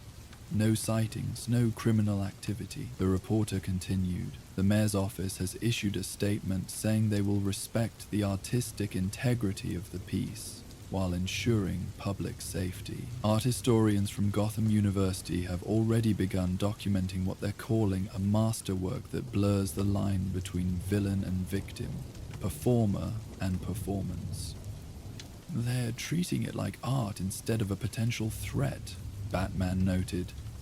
We need to clear the square until we understand what's happening. Might I suggest a subtler approach, Alfred advised. If this truly is Clayface's final act, disrupting it could trigger unpredictable consequences. Batman considered this, watching as more people joined the gathering below. The statue seemed to draw them like a magnet. Despite the worsening weather, there was something almost hypnotic about its presence, an uncanny quality that transcended ordinary sculpture. I'll approach covertly, have the Batmobile ready 2 blocks east, and alert Gordon that we may need to evacuate the square on short notice. Very good, sir. And might I suggest bringing a sample kit? If Mr. Carlo has indeed found a way to stabilize his form, understanding the process could be valuable. Batman descended silently, using the rainfall as cover for his movement between buildings. The weather had thinned the crowd somewhat, but a dedicated core of spectators remained, artists sketching the statue, photographers capturing its otherworldly presence, ordinary citizens simply standing in contemplation. He approached from behind, blending with shadows cast by nearby trees. Up close, the statue's craftsmanship was even more impressive. Every detail of Carlo's imagined perfect self rendered with painful precision. The face combined features from his early film career with idealized elements that had never existed in reality. The perfect nose he'd always wanted, the strong jawline that had begun to sag before his transformation into Clayface. "It's beautiful, isn't it?" came a quiet voice beside him. Batman turned to find a young woman in a wheelchair, her frail form protected from the rain by a clear plastic poncho. Despite her apparent physical weakness, her eyes were bright with appreciation as she gazed at the statue. "You're not here for the art," she continued, not looking at Batman directly. "You're here because you think it's dangerous." "Who are you?" Batman asked, keeping his voice low. "Emily Chen. I was a drama student of Professor Carlo's before he changed." She smiled faintly. "Don't worry. I'm not a threat. Terminal illness gives you a certain perspective about what's worth being afraid of." Batman studied her. "You knew Carlo personally. He guest lectured at Gotham U for 1 semester. Before the accident, before the clay." Emily's eyes remained fixed on the statue. "He was brilliant. Troubled, but brilliant. This," she gestured toward the sculpture, "this is what he always wanted. To be remembered. To be perfect in someone's eyes, even if only his own." "You think this is just about legacy?" Batman asked, not entirely convinced. Emily's laugh turned into a soft cough. "Nothing is just. Anything with artists like Carlo. But I recognize the pose. It's from his final scene in The Crimson Ghost, the moment before his character accepts his fate." She paused, collecting her breath. "Did you know that was his favorite role? He told us once that it was the only time he felt truly seen by an audience." Batman's cowl scanned the statue again, focusing on structural anomalies. The core temperature remained steady, and now he detected faint electrical activity. Something like neural patterns, but slower, as if operating at a fraction of normal speed. Emily, I need you to move back. This isn't just a statue. Her smile broadened. Of course it isn't. That's why it matters. Before Batman could respond, his comm activated. Sir, Alfred's voice held controlled urgency. Wayne Tech Security has detected an unauthorized access attempt to their neural interface laboratory. Someone appears to be creating a connection to experimental equipment from an external source. Batman glanced at the statue, pieces falling into place. They're not hacking in. The signal's coming from the statue. Clayface isn't just preserved, he's connected himself to something. I've accessed the security footage, Alfred continued. Dr. Kyoto's VR neural interface prototype is active, but the lab appears empty.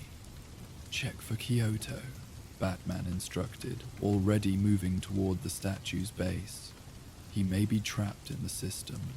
Emily watched him with knowing eyes. You won't stop this by breaking it, you know. He planned too carefully for that. Batman paused. What do you know? Only what he shared with his students. That art should transform both creator and viewer. That a true final performance should leave no one unchanged. Those words triggered Batman's memory, a case file from years earlier, when Carlo had rigged an entire theater to transform audience members into clay creatures under his control. If this statue was following similar logic, Alfred, scan the clay for chemical signatures. Look for compounds that could be aerosolized or absorbed through skin contact. Already underway, sir. Initial results show complex polymers similar to those Mr. Carlo used in his previous transformative attempts, but in a dormant state. They appear to require a catalyst to become active. Batman turned back to Emily. How many of his former students are here tonight? And of us who can still travel? She answered simply. He sent invitations, said it would be his greatest performance. The implications hit Batman like a physical blow. The crowd wasn't random. It contained specifically invited guests, potential triggers or catalysts for whatever Clayface had planned. And based on past encounters, those plans rarely ended well for the audiences involved. Alfred, alert Gordon. We need this square evacuated now. Master Bruce, there's more. The neural interface Dr. Kyoto developed was designed to allow consciousness to exist temporarily in a virtual space. If Clayface has connected himself to this technology, then his mind is active while his body remains in suspended animation, Batman finished. He's created a perfect preservation method, not just for his body, but for his consciousness. Emily's voice grew softer. He always said the body was just a vessel. The true immortality came from being remembered. Her breathing had become more labored, but her eyes remained fixed on the statue with something like adoration. Batman's mind raced through possibilities. If Clayface had linked his consciousness to Wayne Tech's neural interface, then he wasn't just preserved, he was somewhere accessible. A virtual space created from his own imagination, perhaps, or memories reconstructed as a habitable mental landscape. Alfred, I need the portable neural interface from the Batmobile. If Clayface's mind is active in a virtual environment, I need to access it. Sir, I must strongly advise against this. The technology is experimental at best. Entering another consciousness, particularly one as unstable as Mr. Carlo's. We don't have a choice. If this statue is rigged to transform people, or worse, we need to stop it at the source. Batman turned to Emily. You need to leave. Get as far from the square as possible. For the first time, she turned her wheelchair to face him directly. I can't. Don't you understand? This is his gift to us, to those of us who are running out of time, a chance to be part of something permanent. Before Batman could respond, Gordon's voice came through emergency frequencies. All units to Gotham Square, begin evacuation procedures. This is not a drill. Rain continued to fall as police vehicles appeared at the square's perimeter, lights painting the gathered crowd in alternating blue and red. Officers began moving through the spectators, directing them toward exit points while maintaining a deliberate calm. Batman used the developing situation as cover to retrieve the neural interface from the Batmobile, a sleek headset and control pad disguised as standard equipment in his utility belt. As he returned to the statue's base, he found Emily still there, stubbornly refusing officers' attempts to move her. "Miss Chen, please," a young officer was saying. "The area isn't safe." "Nothing is safe," she replied, with the certainty of someone who had faced greater fears. "But some things are worth the risk." Batman intervened. "I'll handle this, officer." As the policeman nodded and moved on, Batman knelt beside Emily's wheelchair. "You know what Carlo is planning. Tell me." Her eyes held a feverish intensity. "Transformation. Renaissance. He's creating a moment that will never end, a performance that transforms the audience into the art itself." She reached into her poncho and withdrew a small clay figurine. "He gave these to all his students, said they would be our tickets to the final show." Batman took the figurine, a miniature replica of the statue itself, still slightly warm to the touch. Scanning it revealed the same polymer compounds present in the larger sculpture, but more activated, closer to their transformative state. "Alfred, the figurines are catalysts. They're designed to interact with the main statue. We need to find all of them." "Police are conducting searches of all evacuees, sir, but the rain is complicating matters. The water appears to be accelerating the chemical reactions in the clay." Batman looked up at the statue, watching how the rainwater followed unnatural patterns across its surface, pooling in specific areas before being absorbed. The water wasn't degrading the clay, it was feeding it, preparing it. It's a timed reaction, he realized. The rain activates the statue, the figurines activate the people. We're running out of time. "Then go," Emily said simply. "Find him in there, talk to him. He always said you were his most worthy audience." Batman adjusted the neural interface headset, calibrating it to detect and interface with the signals emanating from the statue. "Alfred, monitor my vital signs. If anything appears unstable, use the emergency override to pull me out. The connection appears to be forming, sir, but I must emphasize we have no idea what form Mr. Carlo's consciousness has taken inside this virtual environment. It could be completely alien to our understanding of reality. I've navigated Scarecrow's fear-toxin dreamscapes." Batman replied grimly. "I can handle Clayface's theater." With the interface active, Batman placed his hand against the statue's base, allowing the system to locate and connect with the signals originating from its core. The world around him, the rain, the police lights, Emily's watching eyes began to fade, replaced by a growing darkness that felt both empty and somehow charged with potential. Then, like a theater's curtain rising, the darkness gave way to light, and Batman found himself standing on a stage.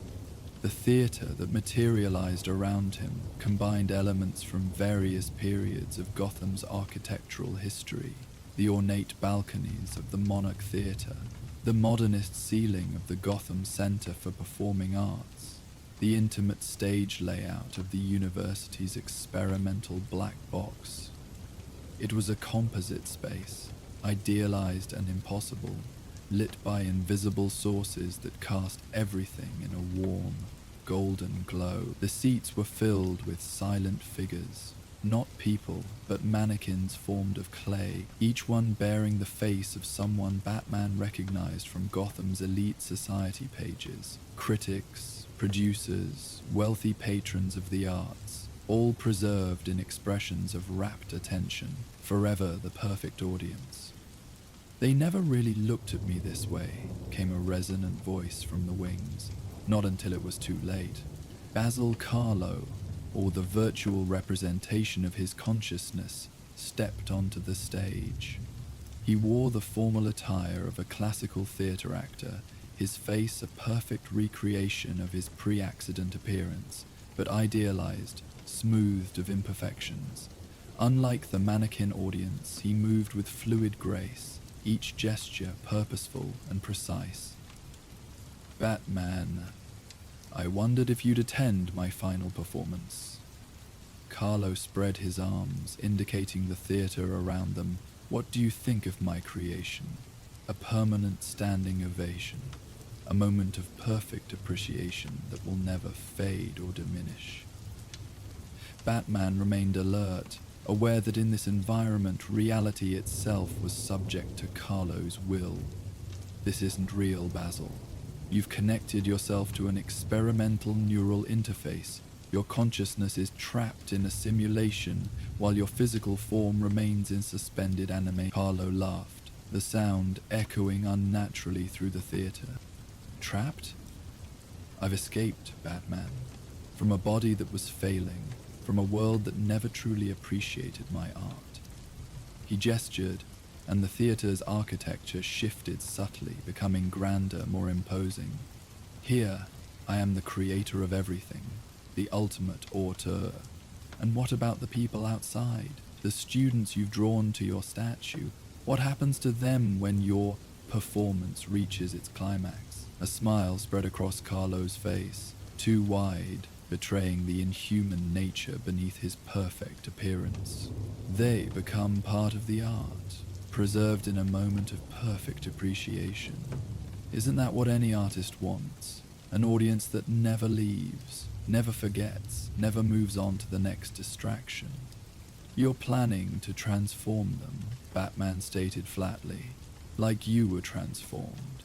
Turn them into clay creatures under your control, not under my control."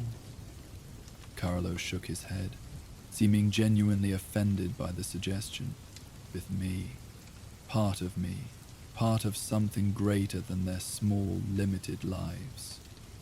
His expression softened with what appeared to be genuine compassion.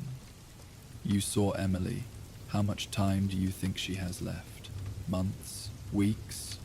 But as part of my masterpiece, she'll exist forever." Batman took a step forward, and the stage floor rippled slightly beneath his feet. "You don't have the right to make that choice for her, or for any of them. They've already chosen." Carlo's voice hardened. "They accepted my invitation. They came to see the performance. They carried the tokens of transformation." He smiled again, this time with a hint of his old theatrical charm. "The audience always chooses to suspend their disbelief, Batman. I'm just making the suspension permanent." Outside, in the physical world, Alfred monitored the neural connection with growing concern. "His vital signs are stable, but the neural patterns are concerning," he reported to Gordon, who had established a command center at the square's edge. "Mr. Carlo appears to be attempting to rewrite the parameters of the interface itself." Gordon looked up at the statue, which had begun to develop a subtle sheen despite the rain, as if sweating from within. "In English, Alfred, he's trying to take control of the connection, to pull Batman deeper in, rather than allowing him to maintain separation between their consciousness." On stage, Batman felt the subtle shift in the environment, the theater's dimensions expanding almost imperceptibly, the golden light growing warmer, more inviting. Carlo's virtual form seemed more solid somehow, while Batman's own presence felt increasingly tenuous. "You feel it, don't you?" Carlo observed. "The boundaries thinning. Soon there won't be a distinction between your mind and this environment." He approached with the confident stride of a lead actor taking center stage. "Why fight it? You've always appreciated art, Bruce. more than most of the Philistines who run this city. You could be my most perfect audience member. The use of his real name didn't surprise Batman. In this mental landscape, such knowledge was likely accessible. What concerned him more was the genuine appeal he felt to Carlo's offer. The theater was beautiful, the perpetual moment of artistic appreciation seductive in its permanence. A part of him, perhaps the exhausted part that carried Gotham's weight night after night, found something tempting in the idea of stillness, of a moment that never degraded into the next crisis. Alfred, he sub-vocalized, uncertain if the connection still functioned. The interface is becoming more immersive. Carlo is trying to integrate my consciousness with the environment. To his relief, Alfred's voice came through, though distantly. I suspected as much, sir. His neural patterns are attempting to synchronize with yours. I believe he's trying to add you to his collection. Batman refocused on Carlo, who was watching him with the patient indulgence of a director waiting for an actor to find their motivation. The statue in Gotham Square. It's more than just your preserved form, isn't it? What happens when the transformation begins? Art becomes life. Life becomes art. Carlo gestured expansively, and the theater around them briefly flickered, showing glimpses of Gotham Square, but a changed version where clay flowed like living tissue across buildings and streets, reshaping the city into theatrical tableaus. A city that never appreciated beauty will become beauty itself. The vision confirmed Batman's worst fears. You're planning to transform Gotham itself. The statue is a conduit. A seed, Carlo corrected, from which a new world will grow, unchanging, perfect. His expression became almost tender. No more crime, no more decay, no more watching beautiful things crumble with time. Isn't that what you want too, in your own way? To preserve Gotham in some ideal form? Carlo's words found purchase in Batman's mind, not because he agreed, but because he recognized the distorted reflection of his own mission. They both sought to reshape Gotham, to protect it from forces that would degrade it. The difference lay in their understanding of what made the city worth saving. Gotham lives because it changes, Batman countered. Because people fight every day to make it better, even knowing they might fail. What you're offering isn't preservation, it's death disguised as immortality. Carlo's perfect face twisted with sudden anger, and the theater darkened around them. What do you know of immortality? You hide behind a mask, hoping history will remember a symbol rather than a man.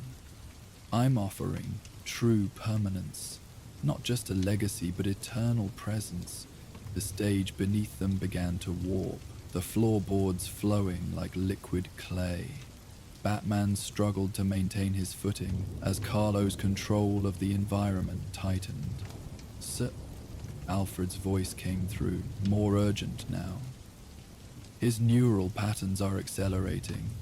I believe he's preparing to initiate whatever transformation he has planned.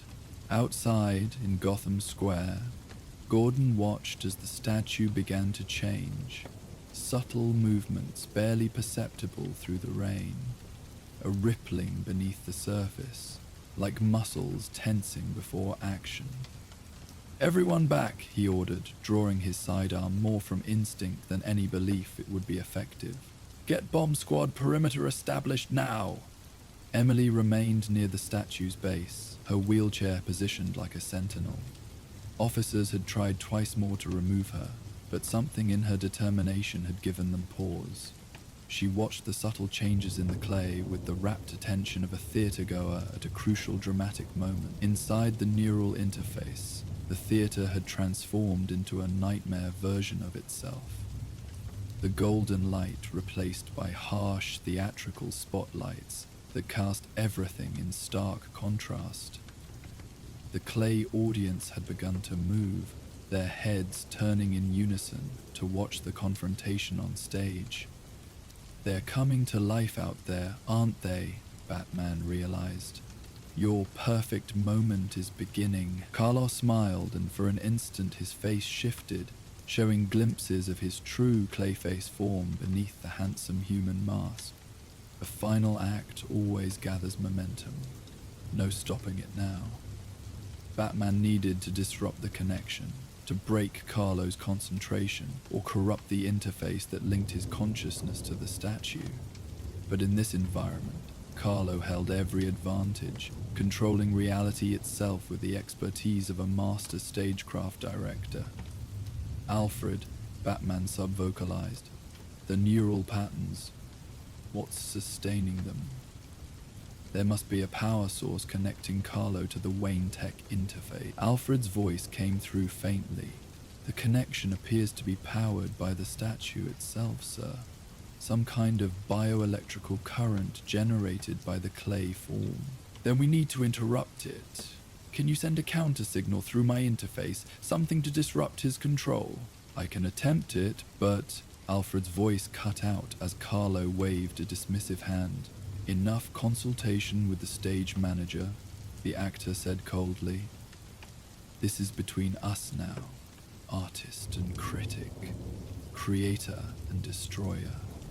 The stage had become completely fluid beneath them, forcing Batman to constantly adjust his balance. Around them, the theater began to fracture, showing glimpses of other settings. Film sets where Carlo had performed, theaters where he had taken his bows, the laboratory where he had first transformed into Clayface. Your consciousness is degrading, Batman observed. You can't maintain this environment and control the statue simultaneously. You're overextending yourself. Carlo laughed, but the sound warped unnaturally. Perhaps. But I only need to maintain control long enough for the transformation to begin. After that, it becomes self-sustaining. In Gotham Square, the statue's surface had developed a network of fine cracks, not breaking apart, but shifting, preparing to move. The rain had intensified, flowing across the clay in rivulets that pulsed with unnatural rhythm. Gordon's radio crackled. Commissioner, we're picking up seismic activity centered on the statue. Whatever's happening, it's affecting the ground beneath it. Alfred, monitoring from the Batcave, made a crucial connection.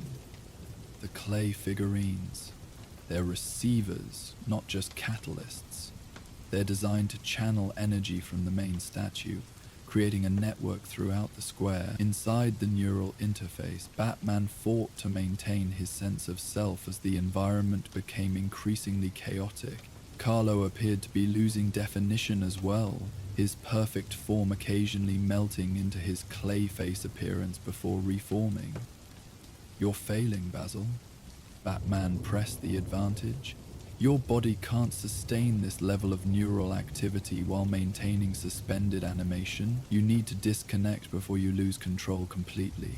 I will not be forgotten, Carlo roared, and the entire theater shuddered. Not again.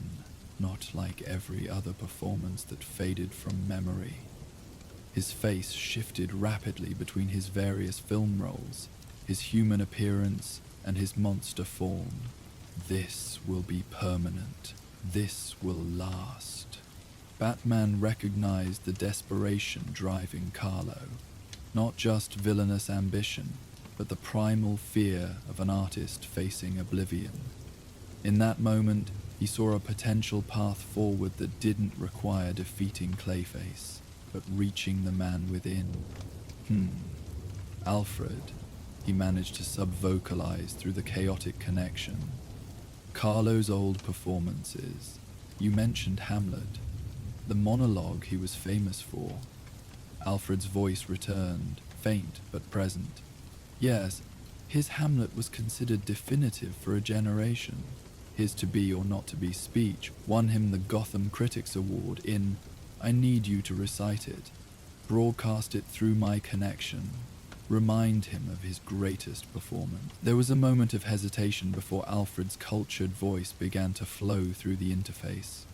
To be or not to be, that is the question. Whether 'tis nobler in the mind to suffer the slings and arrows of outrageous fortune. The effect was immediate. Carlo froze, his shifting form stabilizing as Alfred's precise, respectful delivery of Shakespeare's words filled the virtual theater. The chaos around them stilled, the environment shifting back toward the perfect theater of earlier. Or to take arms against a sea of troubles, and by opposing end them, Alfred continued, his voice growing stronger in the interface. Carlo's expression changed from rage to wonder. "I know these words," he whispered, his voice momentarily free of distortion. "I spoke them once. To die, to sleep, no more. And by a sleep to say we end the heartache and the 1,000 natural shocks that flesh is heir to." Batman took a careful step forward on the now stable stage. "You were Hamlet at the Monarch Theatre, 1988. The critics called it transcendent, the definitive interpretation of our generation. They said I brought new life to ancient words," Carlo murmured, seeming to look through Batman at some distant memory. Alfred continued, "'Tis a consummation devoutly to be wished, to die, to sleep, perchance to dream." "You weren't forgotten, Basil," Batman pressed gently.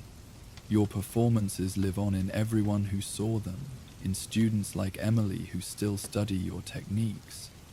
Carlo's perfect face showed genuine surprise. "Emily remembers.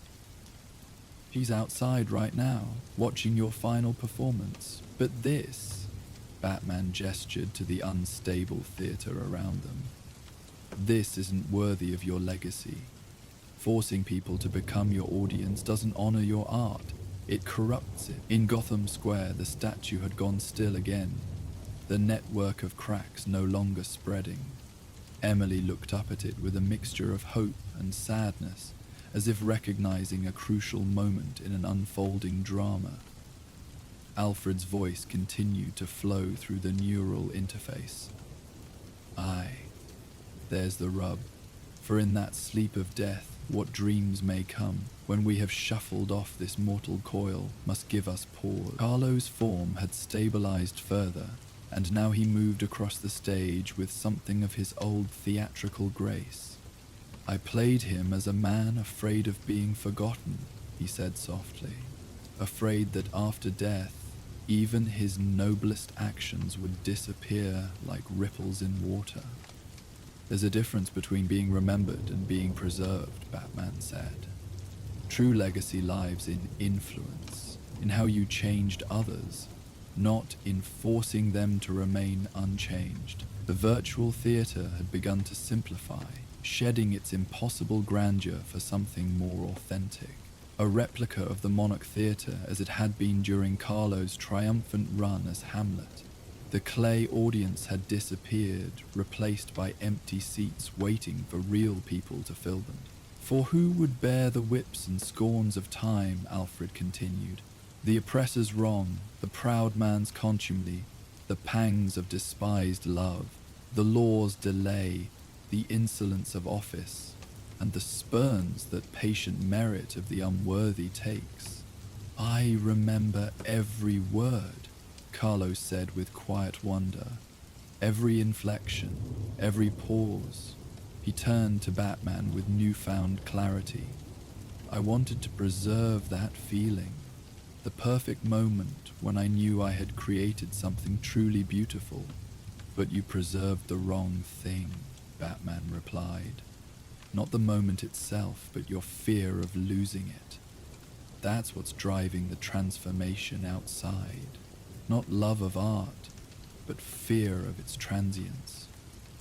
In Gotham Square, Gordon watched in astonishment as the statue began to lose its perfect definition. The surface seemed to soften, details blurring slightly, as if the clay was relaxing its rigid hold on form. What's happening? He demanded of Alfred through their communication link. I believe, Alfred replied with cautious optimism, that Master Bruce is reaching him. Inside the neural interface, Carlo moved to center stage, assuming the classical posture of Hamlet in his famous soliloquy. As Alfred's voice continued providing the words, Carlo began to silently perform the accompanying gestures and expressions, the physical language that had made his interpretation so memorable. When he himself might his quietus make with a bare bodkin, who would Fardels bear to grunt and sweat under a wary life? Batman recognized what was happening. Carlo was reconnecting with the artistic truth at his core, separating it from the fear and rage that had corrupted it. Your performance changed people, Basil. It lives in their memory, in how they understand Shakespeare now. That's immortality. Not freezing a moment, but creating one that continues to affect the future. Carlo completed his silent performance as Alfred delivered the final lines. Thus conscience does make cowards of us all, and thus the native hue of resolution is sicklied o'er with the pale cast of thought, and enterprises of great pith and moment with this regard their currents turn awry, and lose the name of action. A profound silence filled the virtual theatre. Carlo stood motionless at center stage, head bowed in the final pose of the soliloquy. When he looked up, his face had shed its perfect mask, revealing his true Clayface appearance, but somehow noble now, accepting of its nature rather than fighting against it. I understand now, he said, his voice no longer the polished tones of his idealized self, but the gravelly resonance of Clayface. True art isn't preserved, it's remembered, interpreted, changed by each person who experiences it. The theater around them began to dissolve, not violently, but gently, like a stage set being struck after a final performance. The statue, Batman pressed. The transformation you planned, you need to stop it. It's already stopping, Carlo replied with a sad smile. I'm letting go. He gestured to the dissolving environment. This isn't real art. It's just hiding from time. In Gotham Square, the statue's surface continued to soften, details melting away as the form lost definition. Emily watched with tears streaming down her face, matching the rain that continued to fall. Gordon approached her cautiously. Is it safe now? She nodded without taking her eyes from the dissolving sculpture. He's saying goodbye, the proper way, with a curtain call. Inside the neural interface, the theater had almost completely disappeared, leaving Batman and Clayface in an undefined space of fading light. What happens to you now? Batman asked. My body is degrading, Clayface answered with remarkable calm. That part was true. The clay is losing cohesion. Soon there will be nothing left to hold my consciousness. He gestured to the emptiness around them. This was my attempt to escape that fate. Wayne Tech has been researching stabilization techniques for metamorphic conditions, Batman offered. There might be a way to... Clayface shook his head. No, I've had my time on stage, more than most. A look of genuine curiosity crossed his monstrous features. Do you think they'll remember me? Not just the monster, but the actor. Emily does, Batman answered honestly. And others will too, if they are shown the performances rather than just the tragedy that followed. That would be enough, Clayface said softly, to be remembered for something beautiful, even if briefly. The neural interface began to flicker, the connection weakening as Clayface's physical form continued to degrade. Go, he urged Batman. The statue is harmless now. Just clay returning to clay. Batman felt the connection pulling him back toward physical reality, but resisted momentarily. Is there anything you want me to tell them, your audience? Clayface considered this, then smiled, a strange expression on his inhuman face, but somehow capturing the dignity of the actor he had once been.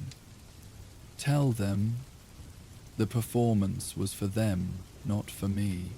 With those words, the connection dissolved completely, and Batman found himself back in Gotham Square, hand still pressed against the statue's base. But the statue itself had changed dramatically. No longer a perfect representation of Carlo's idealized self, but a softening, abstract form that barely suggested a human figure. As he watched, it continued to lose definition, clay flowing down to pool around its base. Emily sat nearby in her wheelchair, watching the dissolution with peaceful acceptance. He remembered, she said simply when she noticed Batman's return. Remembered what acting is really about. Gordon approached, keeping a wary distance from the melting statue. Is it over? Batman nodded. The threat is neutralized. The statue was connected to Wayne Tech's neural interface. Carlo was trying to preserve his consciousness while transforming the clay figurines, and eventually the city itself. And now? Now he's letting go. Batman watched as the formless clay continued to settle. His body was degrading. This was his attempt to escape that fate by transforming others to join him in a preserved state. Emily wheeled closer to the dissolving statue. He was always afraid of being forgotten. That's what drove him. As an actor, as a villain, and finally as whatever he became. She looked up at Batman. Will people remember the good parts? The performances, not just the monster? Depends on what stories we choose to tell, Batman replied, thinking of his own potential legacy. How future generations might remember the symbol he had created. Over the next hours, the statue continued its gentle collapse, eventually becoming nothing more than a shapeless mound of inert clay. Analysis confirmed it was now ordinary material, chemically inert, its strange properties gone, along with the consciousness that had animated it. The figurines collected from Carlo's former students had also returned to normal clay, simple mementos now, rather than potential triggers for transformation.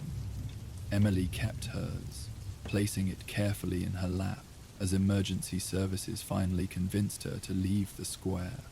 What should we do with this? Gordon asked later, gesturing to the formless clay that had once been both Basil Carlo and his final masterpiece. Batman considered the question. Let the art community decide. It was created as art, however dangerous its intent. Perhaps it should end as art as well. In the following weeks, the Gotham Museum of Modern Art installed a simple bronze plaque where the statue had stood. It read only, "Still Life, the final performance of Basil Carlo, Clayface." A reminder that true art lives not in preservation, but in memory. Emily Chen attended the small ceremony marking the plaque's installation. Her health had deteriorated further, but she insisted on being present, the small clay figurine still clutched in her weakened hands. He would have hated the plaque, she told Batman, who had appeared silently beside her wheelchair as the crowd dispersed. Too small, not dramatic enough. But he would have appreciated being remembered, Batman replied. She smiled faintly. Yes. That's all he really wanted. Her gaze drifted to the empty space where the statue had stood.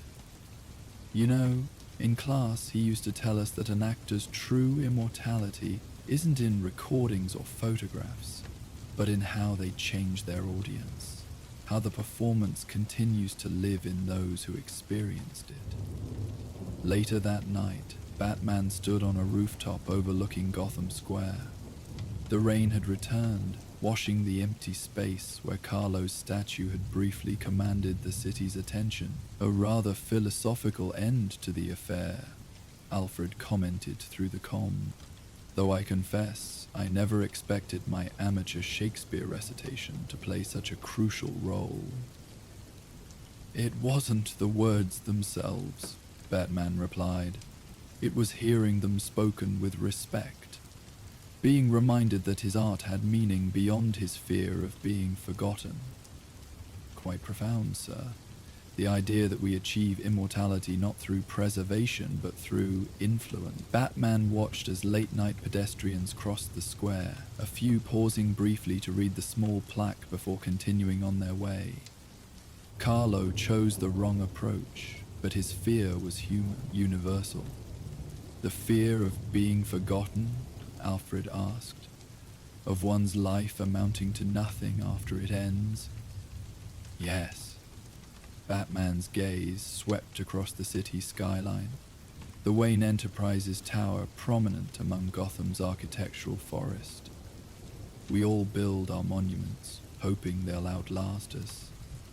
Some more successfully than others, I'd venture to say, Alfred observed dryly, though I doubt Thomas and Martha Wayne would have measured their legacy in buildings or bank accounts. Batman nodded, understanding the gentle reminder. His parents' true legacy wasn't Wayne Enterprises, or even the charitable foundation that bore their name. It was the values they had instilled in their son, values that had shaped his mission to protect Gotham. Perhaps Carlo had finally understood that distinction in his last moments, the difference between preservation and influence, between maintaining a perfect form and creating something that continues to affect the world long after the creator is gone. As Batman prepared to fire his grapnel and continue his patrol, he paused for a final look at the empty space in Gotham Square. No trace remained of the perfect statue or the consciousness it had briefly contained. Nothing but a small plaque and the memories of those who had witnessed its brief, strange existence. Yet somehow, that seemed a more fitting monument than the eternal, unchanging perfection Clayface had sought. Not a moment frozen in time, but a story that would continue to be told, changing with each telling, living in the minds of those who heard it, rather than in clay that could never truly capture the complexity of a human life. With that thought, Batman swung away into the Gotham night, leaving the empty square behind, a space once again open to whatever the city's ever-changing future might bring. And so our tale of Gotham comes to an end. Let the gentle night embrace you as you drift toward peaceful dreams, knowing that somewhere in the darkness, the Dark Knight watches over his city. If you're not asleep yet, we will now play the ambience of Gotham City at night to help you fall asleep. And if you were just listening to our tales, we will see you next time. Good night, and sleep well.